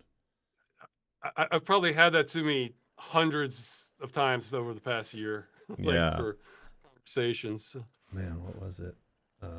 Oh, the other thing is that not just the politicians, but also pay attention to companies, corporations, lobbyists who also come out, right? Know who our enemies are, so to speak, is something that I think people can also do, right? That Video Games Europe organization who's like, yeah, they're not going to have good justification for like opposing this. That's just like that's where their business interests are. They're So really not. yeah. So just being I mean, aware of like who are our allies, who are our enemies, and and the thing is, there can be people who have concerns about it, but it's like you really have to go into the details on it where you might run into some complications, but they're all solvable. And I think it's like a real small minority of people who get like hung up on like these kind of like fringe scenarios that we can find some solution. It's just a question of how much things need to change. I mean, most people, I think they just hear, oh yeah, you won't have your game destroyed. You're not going to get robbed on these games that you spend money in the future. Like I think for most people, that's all they need to hear, and really that kind of is the simple version of it. I mean, it's yeah, so it's not like we're trying to dismiss concerns like because you know how some people, especially developers or technical people, they might not be thinking about the 900 scenarios this does work, and they'll be thinking about the one where it's like, oh, we're gonna have to change a lot, and they just kind of get hung up on it like it's a puzzle to solve, I think. So I mean, I wouldn't necessarily pull out the knives for somebody who just has concerns, but right. when you're talking about like, oh well, you can't support the games forever, it's like, yeah, maybe. That's not what we're asking. Yeah, I mean, don't assume every single person is like in bad faith on this, but when it's coming from the industry, yeah, it's probably safe to assume it's bad faith. Yeah, or if they seem to be echoing points that Mr. Software has said, or like if you start getting similar vibes, it's like, okay, yeah, that's they don't really have a good reason for this. That's why they're not giving a good reason, kind of vibe. To be fair, hey, to be charitable, like on like his Stop Killing Games 2 video, he made a point that has it is technically, there are aspects of it that are technically correct. The one where he's like, oh well, what if a bunch of people like were to try to trash the game so that they can't run the servers, and then they has to shut down and release. But there's so many caveats to that that, like, well, one, any big multiplayer game has just like thousands of attacks on it just as it is, because people want to cheat, or they want to sell cheats to other people. So those kinds of games get relentless attacks in the first place. So, you know, you have to be prepared for that.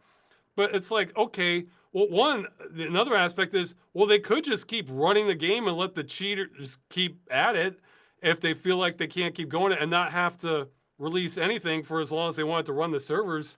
And I think a real world example of that is, I've heard with Titanfall 1. I've heard that has like all sorts of exploits now, and it's not very secure, but it's just still running Yeah. and supported. Really? Titanfall So 1 is still running? Huh. I'm pretty sure it is. Yeah. The more you know. That's It interesting. shut down. It's recent. I think I would have heard about that. But Yeah. or I've heard one of the Call of Duty game. I have no idea which one, but that has all these exploits in it now, and like it actually is a security risk. But Black it's Ops still 3, up I and think, run like some people have found ways, I think, through Black Ops 3, because I remember I was doing like oh yeah, COD World War II. I think World War II on Xbox. Yeah, it's weird there's like 2 Call of Duty games where, like, if you try to play it now without, you know, doing these little precautions, like, people can just like find your address or some crazy shit through the game. Yeah, I'm like, yeah. So obviously it doesn't seem to be bothering those companies that. But okay, let's say it shuts down. Well, then only the people who paid for the game will be entitled to it. Now, some companies might choose to just release it for free, and I'm sure a lot of people would appreciate that. But that's going to be a small minority, and I think most of the buyers would want the company to keep supporting it because it's generally going to be a better experience. In fact, it's usually you know they're really running a game like crap when it's better at end of life when they're not supporting it. People can kind of get in there and kind of patch more things.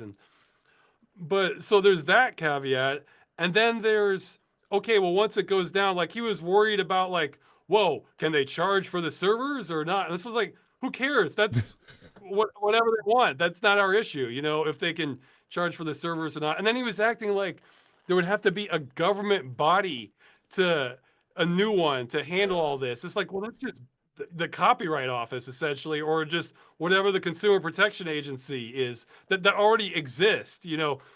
So you know, they wouldn't lose the intellectual property rights. They could just still sue the company, but if whoever owned the rights, if there were illicit servers that, you know, were charging money for it. yeah. And furthermore, if the game was so unpopular it shut down, there's not going to be much money to be made, because that was the whole point. Yep. They couldn't Yep. make enough money supporting it. So, I mean, it's like, oh yeah, you're going to get in on this $3 that you can make by running the private server. That's probably even before the cost of paying for the server itself. So, Yeah, I but mean, no, that it had a technically correct angle there. I can understand somebody being concerned about that, but like once you start walking it through, it's like that's like worrying about, like, oh, what happens if I get hit by lightning, walk into the grocery and it's only like a little cloudy. It's like, yeah, I yeah, guess it's possible, but you know. but like it seems like a phobia at that point. Yeah, that's a good way to put it. I think it also has been interesting seeing all the immediate reactions from companies like EA announcing. I think the day after Stop Killing Games hit 1 million signatures. Oh, did I mention, guys? Yeah, we're shutting down the Anthem servers. Hope I could just squeeze that one in there. Like, man, maybe they'll notice.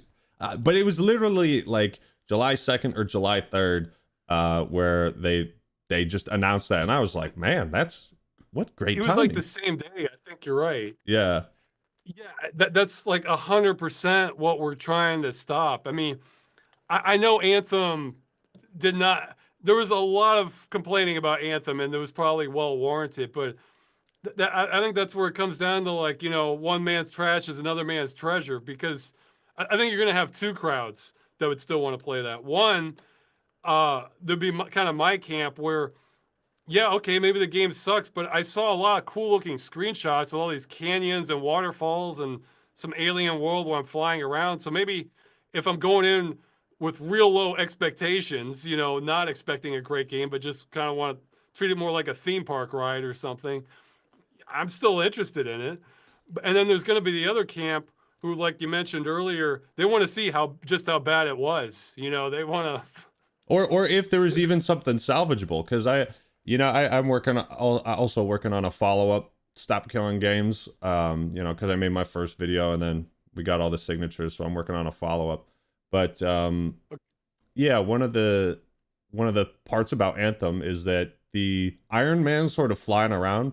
One has to wonder, is how they designed it salvageable? Like, could these design characteristics of this movement and how it works, is that something that could work in a game where the rest of it is full? So it could even just be like, it's like if they started just banning flavors, right? You don't know how something tastes if you can't taste it no more. Yeah, exactly. Actually, there's been a couple games where, like, the public generally said it's bad, but like I was so intrigued, I had to find out for myself. Yeah. One game, We Happy Few was like that. I mean, it wasn't the worst game ever, but it had problems, and they were right.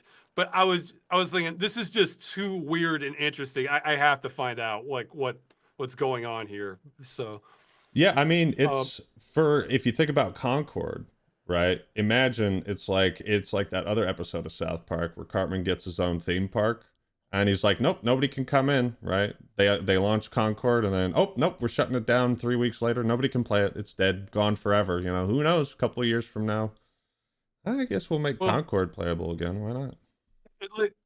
Okay, just to be open on this, it's possible, even if we got everything we're asking for, that wouldn't have saved Concord.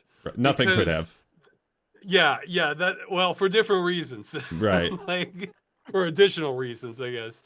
Because the thing with Concord is they refunded everyone. Mm-hmm. And so it's like, well, most people want to keep the game, but if they're refunding everyone, it's a lot harder to say like, oh, okay, you're not being robbed then. Yeah. You might be disappointed if you wanted to play the game, but it's like, that's a situation nobody wants. Like everybody loses on that one. Yeah. That's why that one's so fascinating to me, because it's like, that's so much money to just not try to recoup some of the costs, like I don't.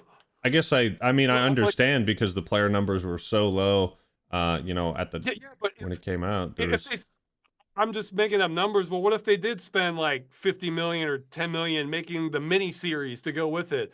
Well, why not just keep the game limping along long enough to release the mini series and then see if that makes it pick up a little bit, or at least you get some ad revenue or something. I don't know. I think you're right. They shut down the game servers before the Concord episode came out. Isn't that right, chat? I think that's correct. Yeah. Okay, so they did release the episode then. Didn't they? I don't know. I'm not even sure about that, man. That the whole thing is fascinating. Oh yeah, they did. Yeah. They did release the episode after they shut down the server. So you're right. Like, yeah, why not the numbers, the player counts might have been just that low. Where it's like, we're not gonna spend another dime on these servers because we can't even make it to the episode. Yeah, it just makes me think they're like, when you have that much money, there's other like promotional stuff that's probably all ready to go. They might have had, they might have had like toy figures or something at that point. I don't know.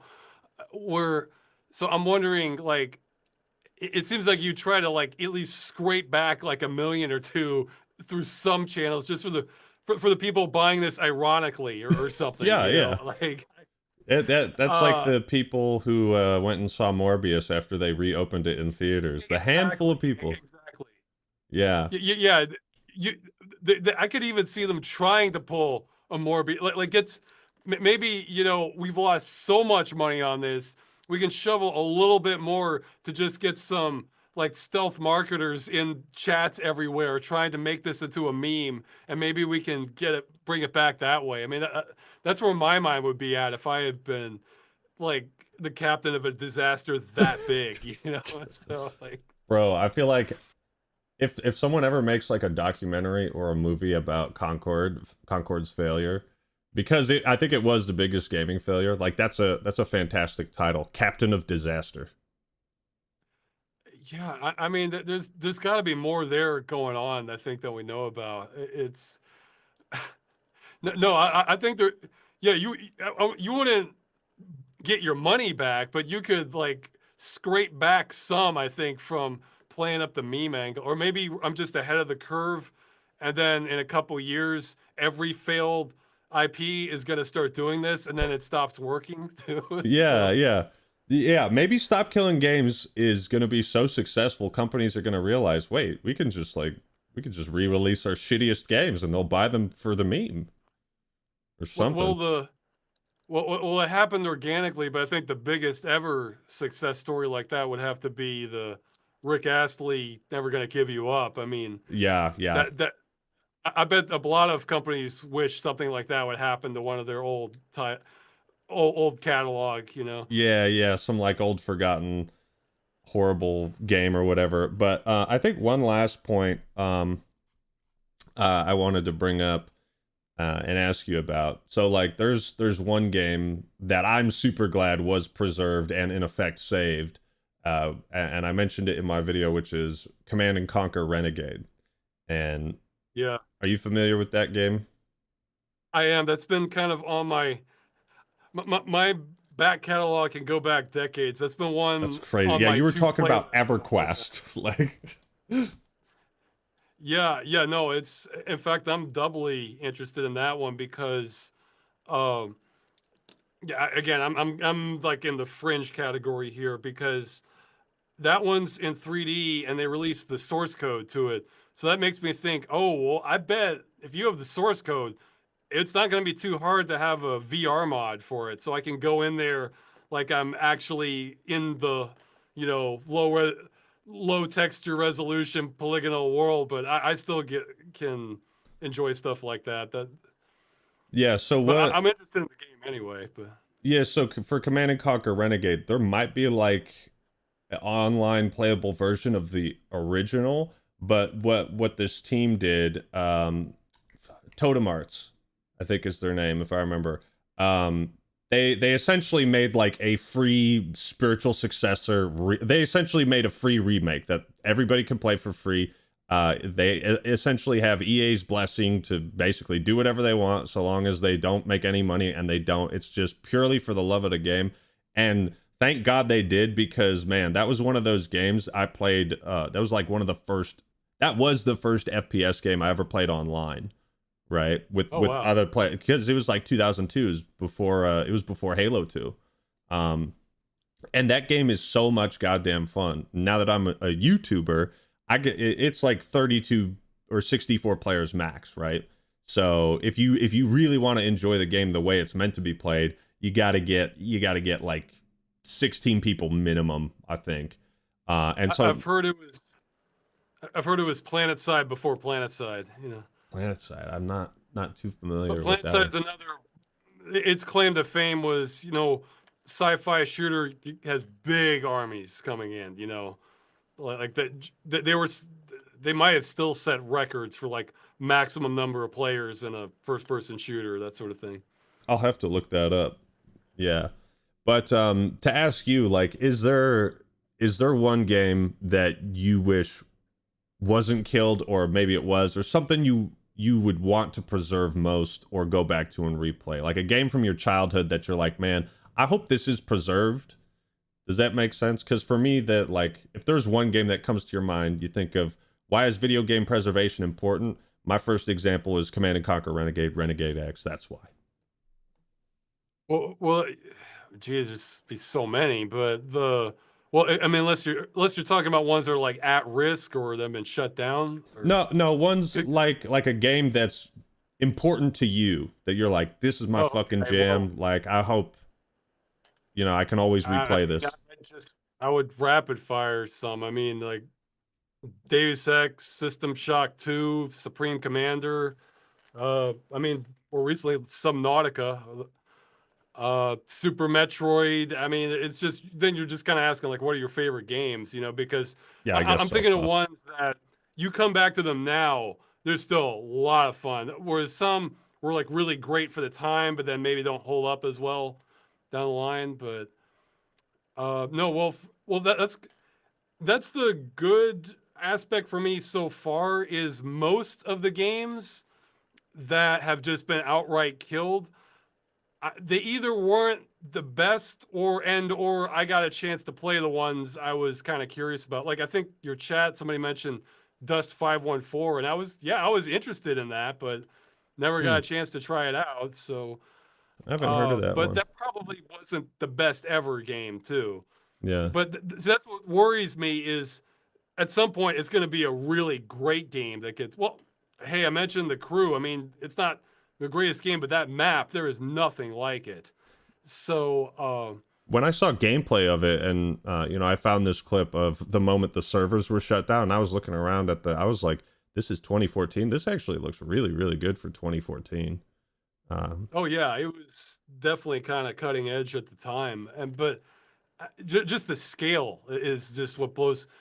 I mean, there's like a little bit of like copy paste stuff, but they keep the variety going in it, so it's just it just still kind of floors me. And then what sucks, well, Ubisoft says they're going to add an offline mode to the Crew 2, so that's good. But the Crew 2 kind of drives me crazy because they added like this blur filter that like everything's not quite in focus, and it makes me mm. feel like I have more of an astigmatism than I already do in one Oh eye. yeah, dude. So I always turn off motion blur. Like any new game I play, like I don't want my vision to be it's not blurry. even the motion blur. You can be 100% still, just trying to look at the horizon, and it's like slightly out of focus, and like everything's like that. And it just, Oh, I don't know, it I just drives hate me that. crazy. Yeah, yeah. That drives me crazy too. But yeah, I think this was a lot of fun. It's been great to meet you and talk to you. Do you have any like final thoughts? Because I think we kind of covered everything. I think it's been a great I time. should bring something up quick because we mentioned Anthem. Maybe this will stir some people up in a good way. Oh yeah. I've been in touch with some lately, some very technically oriented people who are just, you know, these are, well, let's just say that they're very advanced programmers and know a lot about games. And I have a quote here on Anthem. They're saying, "You would be surprised, but some games claim to be built for and around online functionality do not require as much server communication as these companies claim. For example, the soon lost Anthem, I was able to get in game and play a single player mode only with a few server calls, which I believe were all anti piracy checks. The return data was the same every time, and it was only 10 to 20 bytes. If not for de novo, this game would be very recoverable, unless something changes further in the gameplay, because he only did like a check there. So it Interesting. could be, yeah, Interesting. Anthem is 10 to playable 20 apparently. bytes. So it doesn't even have to Yeah, be killed. They can just say, yeah, yeah, here you go. We're abandoning this. Which is interesting because they already did abandon it, but now they're like trying to kill it. Just abandon it again. well, it shows that they're lying about how like unsalvageable this stuff is a lot of the time, you know, Mm. and like the farther back in time you go towards the start, the more true that is. So, Yeah, keep that one for but the make sure the lawyers get that bit of info because I feel like that's important right there. yeah, so well, I don't have too much to add. Thanks for having me on and letting me ramble about this, but Oh at least yeah. the rambling's going somewhere now, you know. Yeah, yeah. Well, I hope you enjoyed yourself. You know, it's I really appreciate what you're doing for everyone. I know this was kind of just like a part glaze session, but really, I mean, I kind of, you know, I heard what you were saying in your video, and it really resonated with me. And it was like the whole like, oh man, I've given up. And it's like a feel good story to see the gaming community come around and like really, really like get something done that's important. It's like, guys, let's just stop gooning for a little bit. Let's stop talking about boobies and how big the boobs should be in video games, and let's like actually like worry about the real shit. And so yeah, we got it done. I think that might be too big an ask for a lot of gamers out there, but you know, it's like in between, maybe. You know. Yeah. Now I feel like there's some rare exceptions where it's like, why do you want me to stop talking about tits? Oh, they're trying to steal our games. Oh, okay, all right, just this one time, I'll do it. Yeah, awesome. Well, thank you so much, Ross. Thank you all for watching. I appreciate your time, and yeah, stay tuned. Ross has got a big info bombshell. You're not gonna believe it tomorrow. So stay tuned for that. Alrighty. I will, yeah, I'll talk to you later, I guess. That's it. Yeah. See ya. All right. Yeah. Take care, man.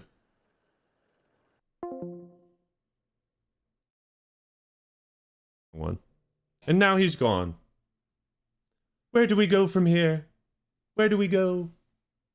Thank you. Here, let me, before we go, let's shout out everyone who donated today, because, yeah, I didn't want to, like, you know, interrupt and be like, oh, you're talking. Thank you, Beos Wolf, for the 5. But yeah, we'll go through these donations. Thank you guys all for your support. Greatly appreciate that. I felt like that was fun. Well, first off, how'd I do? How were my interviewer skills? Review me in chat. How'd I do? Is my chat like late to this too? It might be. Oh shit.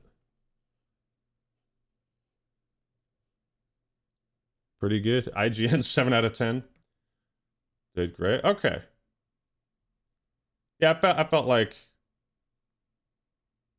Yeah, you know, it's the interrupting. Sometimes it's like you want to make sure you get like a joke in there, right? You want to squeeze it in before the trail gets cold. Does that make sense?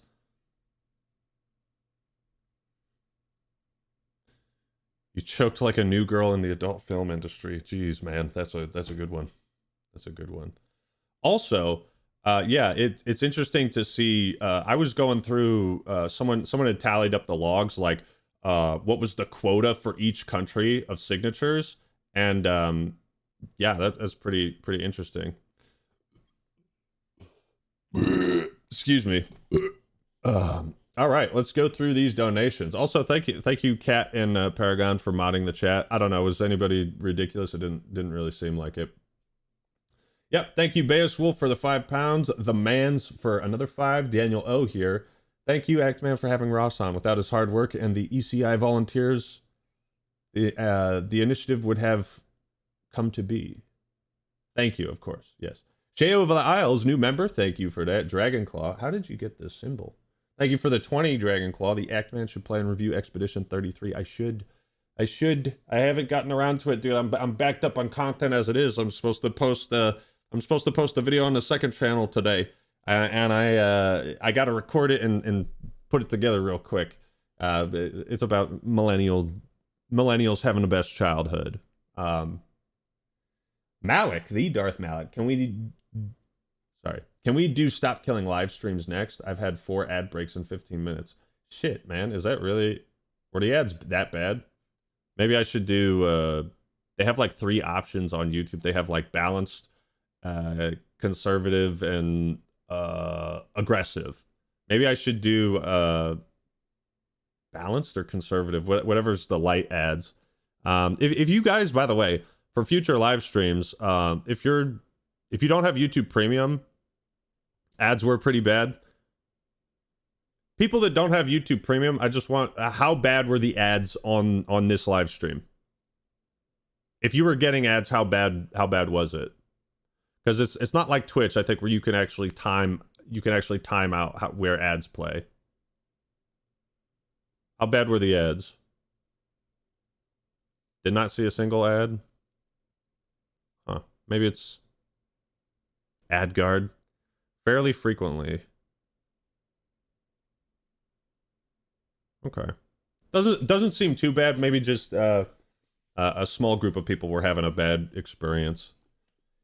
You know, by the way, there was a tip for anyone that's curious about this and like how YouTube advertising works, you know, when I go to like VidCon or some of these conventions and I talk to other creators and people that work at YouTube and whatnot, there was a sentiment of, well, the absolute minimum you can place ads separate is like 3 minutes. So YouTube serves ads to viewers based on their viewing habits, right? So let's say you got someone out there who watches every single ad. If they click on a video of yours and you've put ads at every like 3 minute mark, then that person could just be watching all of these ads and their behavior might be totally fine with it. I just found that interesting. It was like every 3 minutes someone out there could be chill with watching an ad. And I was like, I wouldn't be chill with that. Yeah, Malik, thank you for the 10. Involves, thank you for the 5 Canada dollars. Ross, the hero that deserves a cape. True. Sean Ryan with 5. All hail Stop Killing Games. Spread the word, boys. Also, how crazy was that timing? He was literally here when it hit the max overdrive, the 1.4 million, right? Oh, what up, Maurizio? Okay, ads weren't that bad. That's good to hear. Maybe, you know, the NFL started doing this, and I was so happy, right? Because they would, years ago, it was if a coach would call a timeout, they would do an ad break, like automatically, 30-second ads, cut away from the game completely. But what they started doing was like they put the game in a little box in the corner, so you can still see like the players and the coaches moving, and then the ad plays on screen. And I much prefer that over like video interrupted. This ad demands your attention. It's like, okay, there's an ad, but I can still focus on this thing up here.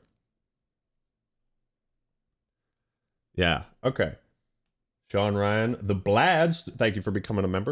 Appreciate it. Chris Sharp with 20 gifted memberships. Enjoy those memberships. You get cool, unique emotes for being a member here. And although I don't stream enough to incentivize it, I really do appreciate it. So thank you all. Constantly working on my game, you know, and making sure you viewers are happy. Yep, Drano, we got that 5. Bad games should be preserved. Dr. No, thank you for the 3. Wise Man Gamer, tell Scott Ross that his voice will always represent Gordon Freeman for us Half-Life OGs. There's some Freeman's Mind love right there. Yeah, David M. Gordon Freeman interviewing Gordon Freeman? How? It is kind of. I was kind of thinking maybe I should have shaved this stubble, you know, so to make the goatee more pronounced. Also, you can't see. Hold up, you guys want to see something real quick?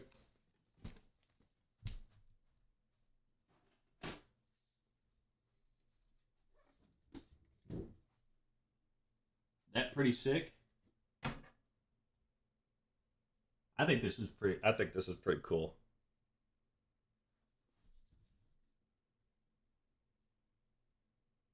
He's just like me for real.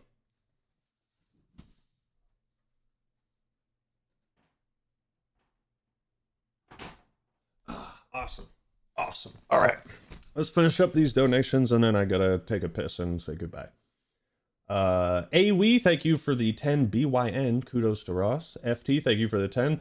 Thor is the one who DMCA'd and indie dev didn't do any due diligence on his part and retracted when an actual lawyer came after his ass. Based Mario Sarame went pro bono for the guy. Yeah, think about how much of a dick you have to be for a lawyer to come out and be like, oh no, keep your money. I'm doing this free. I'm doing this for free.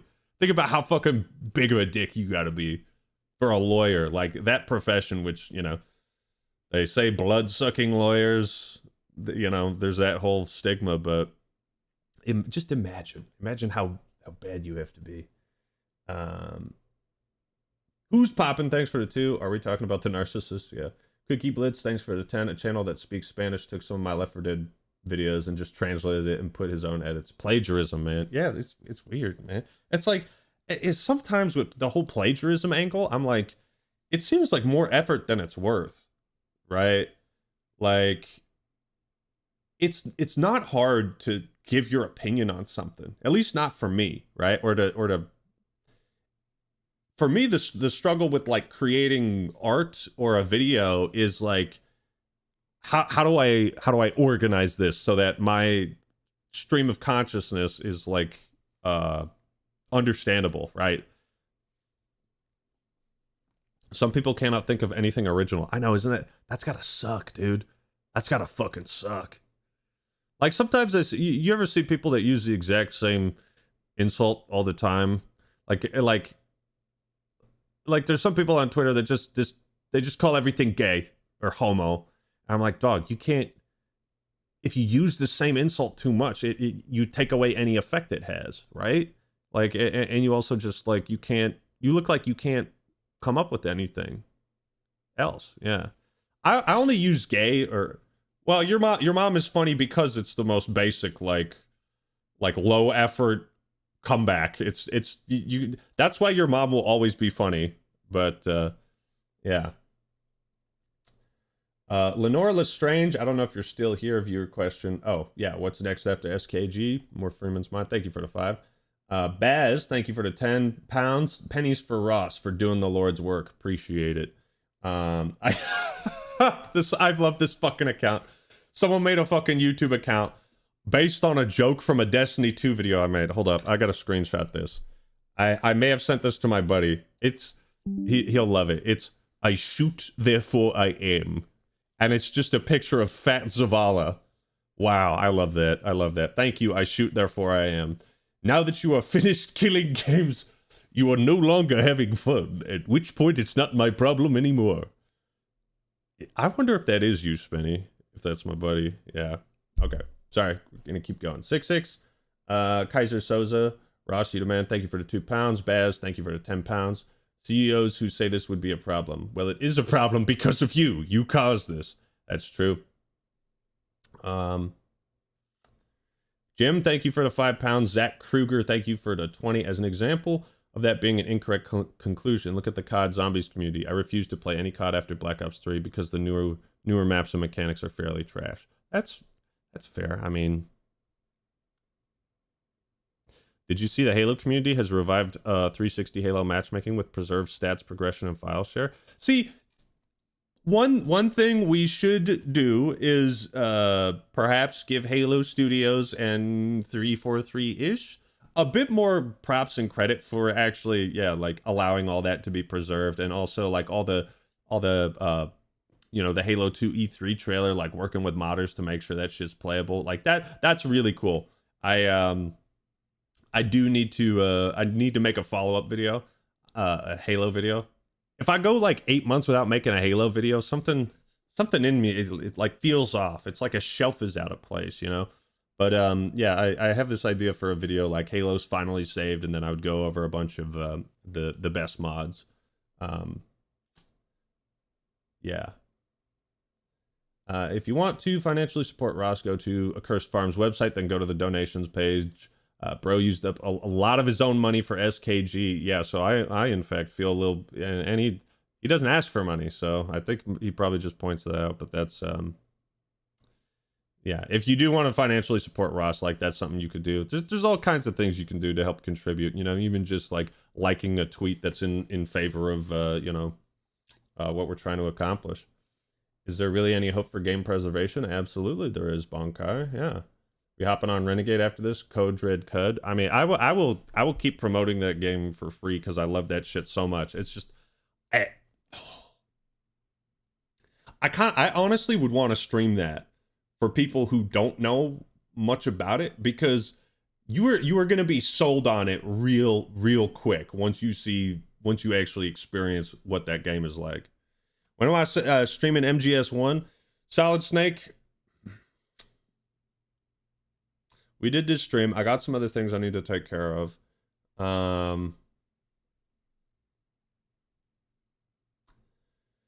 I'll see if I can get a funny thumbnail, and I'll see if I can stream like OG PS1. I'll do some test streams at some point, maybe in the next month or so. I feel like that would be a funny stream, because I literally have never played Metal Gear Solid 1, and if I want to play it for the first time, I would do it on stream on the original hardware. If I can get that working, you know, Yeah, when does Snake Eater Delta come out? Because if that's, if you know, I could try to time it around that. That's in the back of my head at the moment, though. I appreciate the dedication, Solid Snake. Thanks for the stream, bro. Thank you, Claw. It's great to see your channel go from Halo commentating to interviewing people. Yeah, I mean, fuck it. You know, I like talking to people that are as passionate about, you know, gaming as I am. I think it's so easy to have conversations with other fans or other gamers, you know, especially a guy like Ross. Sebastian Fuentes, thank you for the $20, good sir. Love you, Act Bro. Appreciate it. Ghost Recon Wildlands reviews when? Please answer so I can stop. That is not even on the radar right now. But rest assured, I have had requests to review that as well. Coldest Bandito, thank you for the 10. Soy Chud Guy, thank you for the 2. The J Green Bear. Have you heard of the abuse allegations against Pirate Software by piano YouTuber Lyric Wolf? If it's copyright abuse, I feel like adding copyright abuse like copyright before abuse allegations, I feel like that's necessary. I hope that's all it is, right? Because there's some other allegations that have been going around, some files or something. But yeah, awesome. Thank you guys all for your support. Thanks for tuning in. We're good to go. I gotta get a video. Oh, the furry stuff.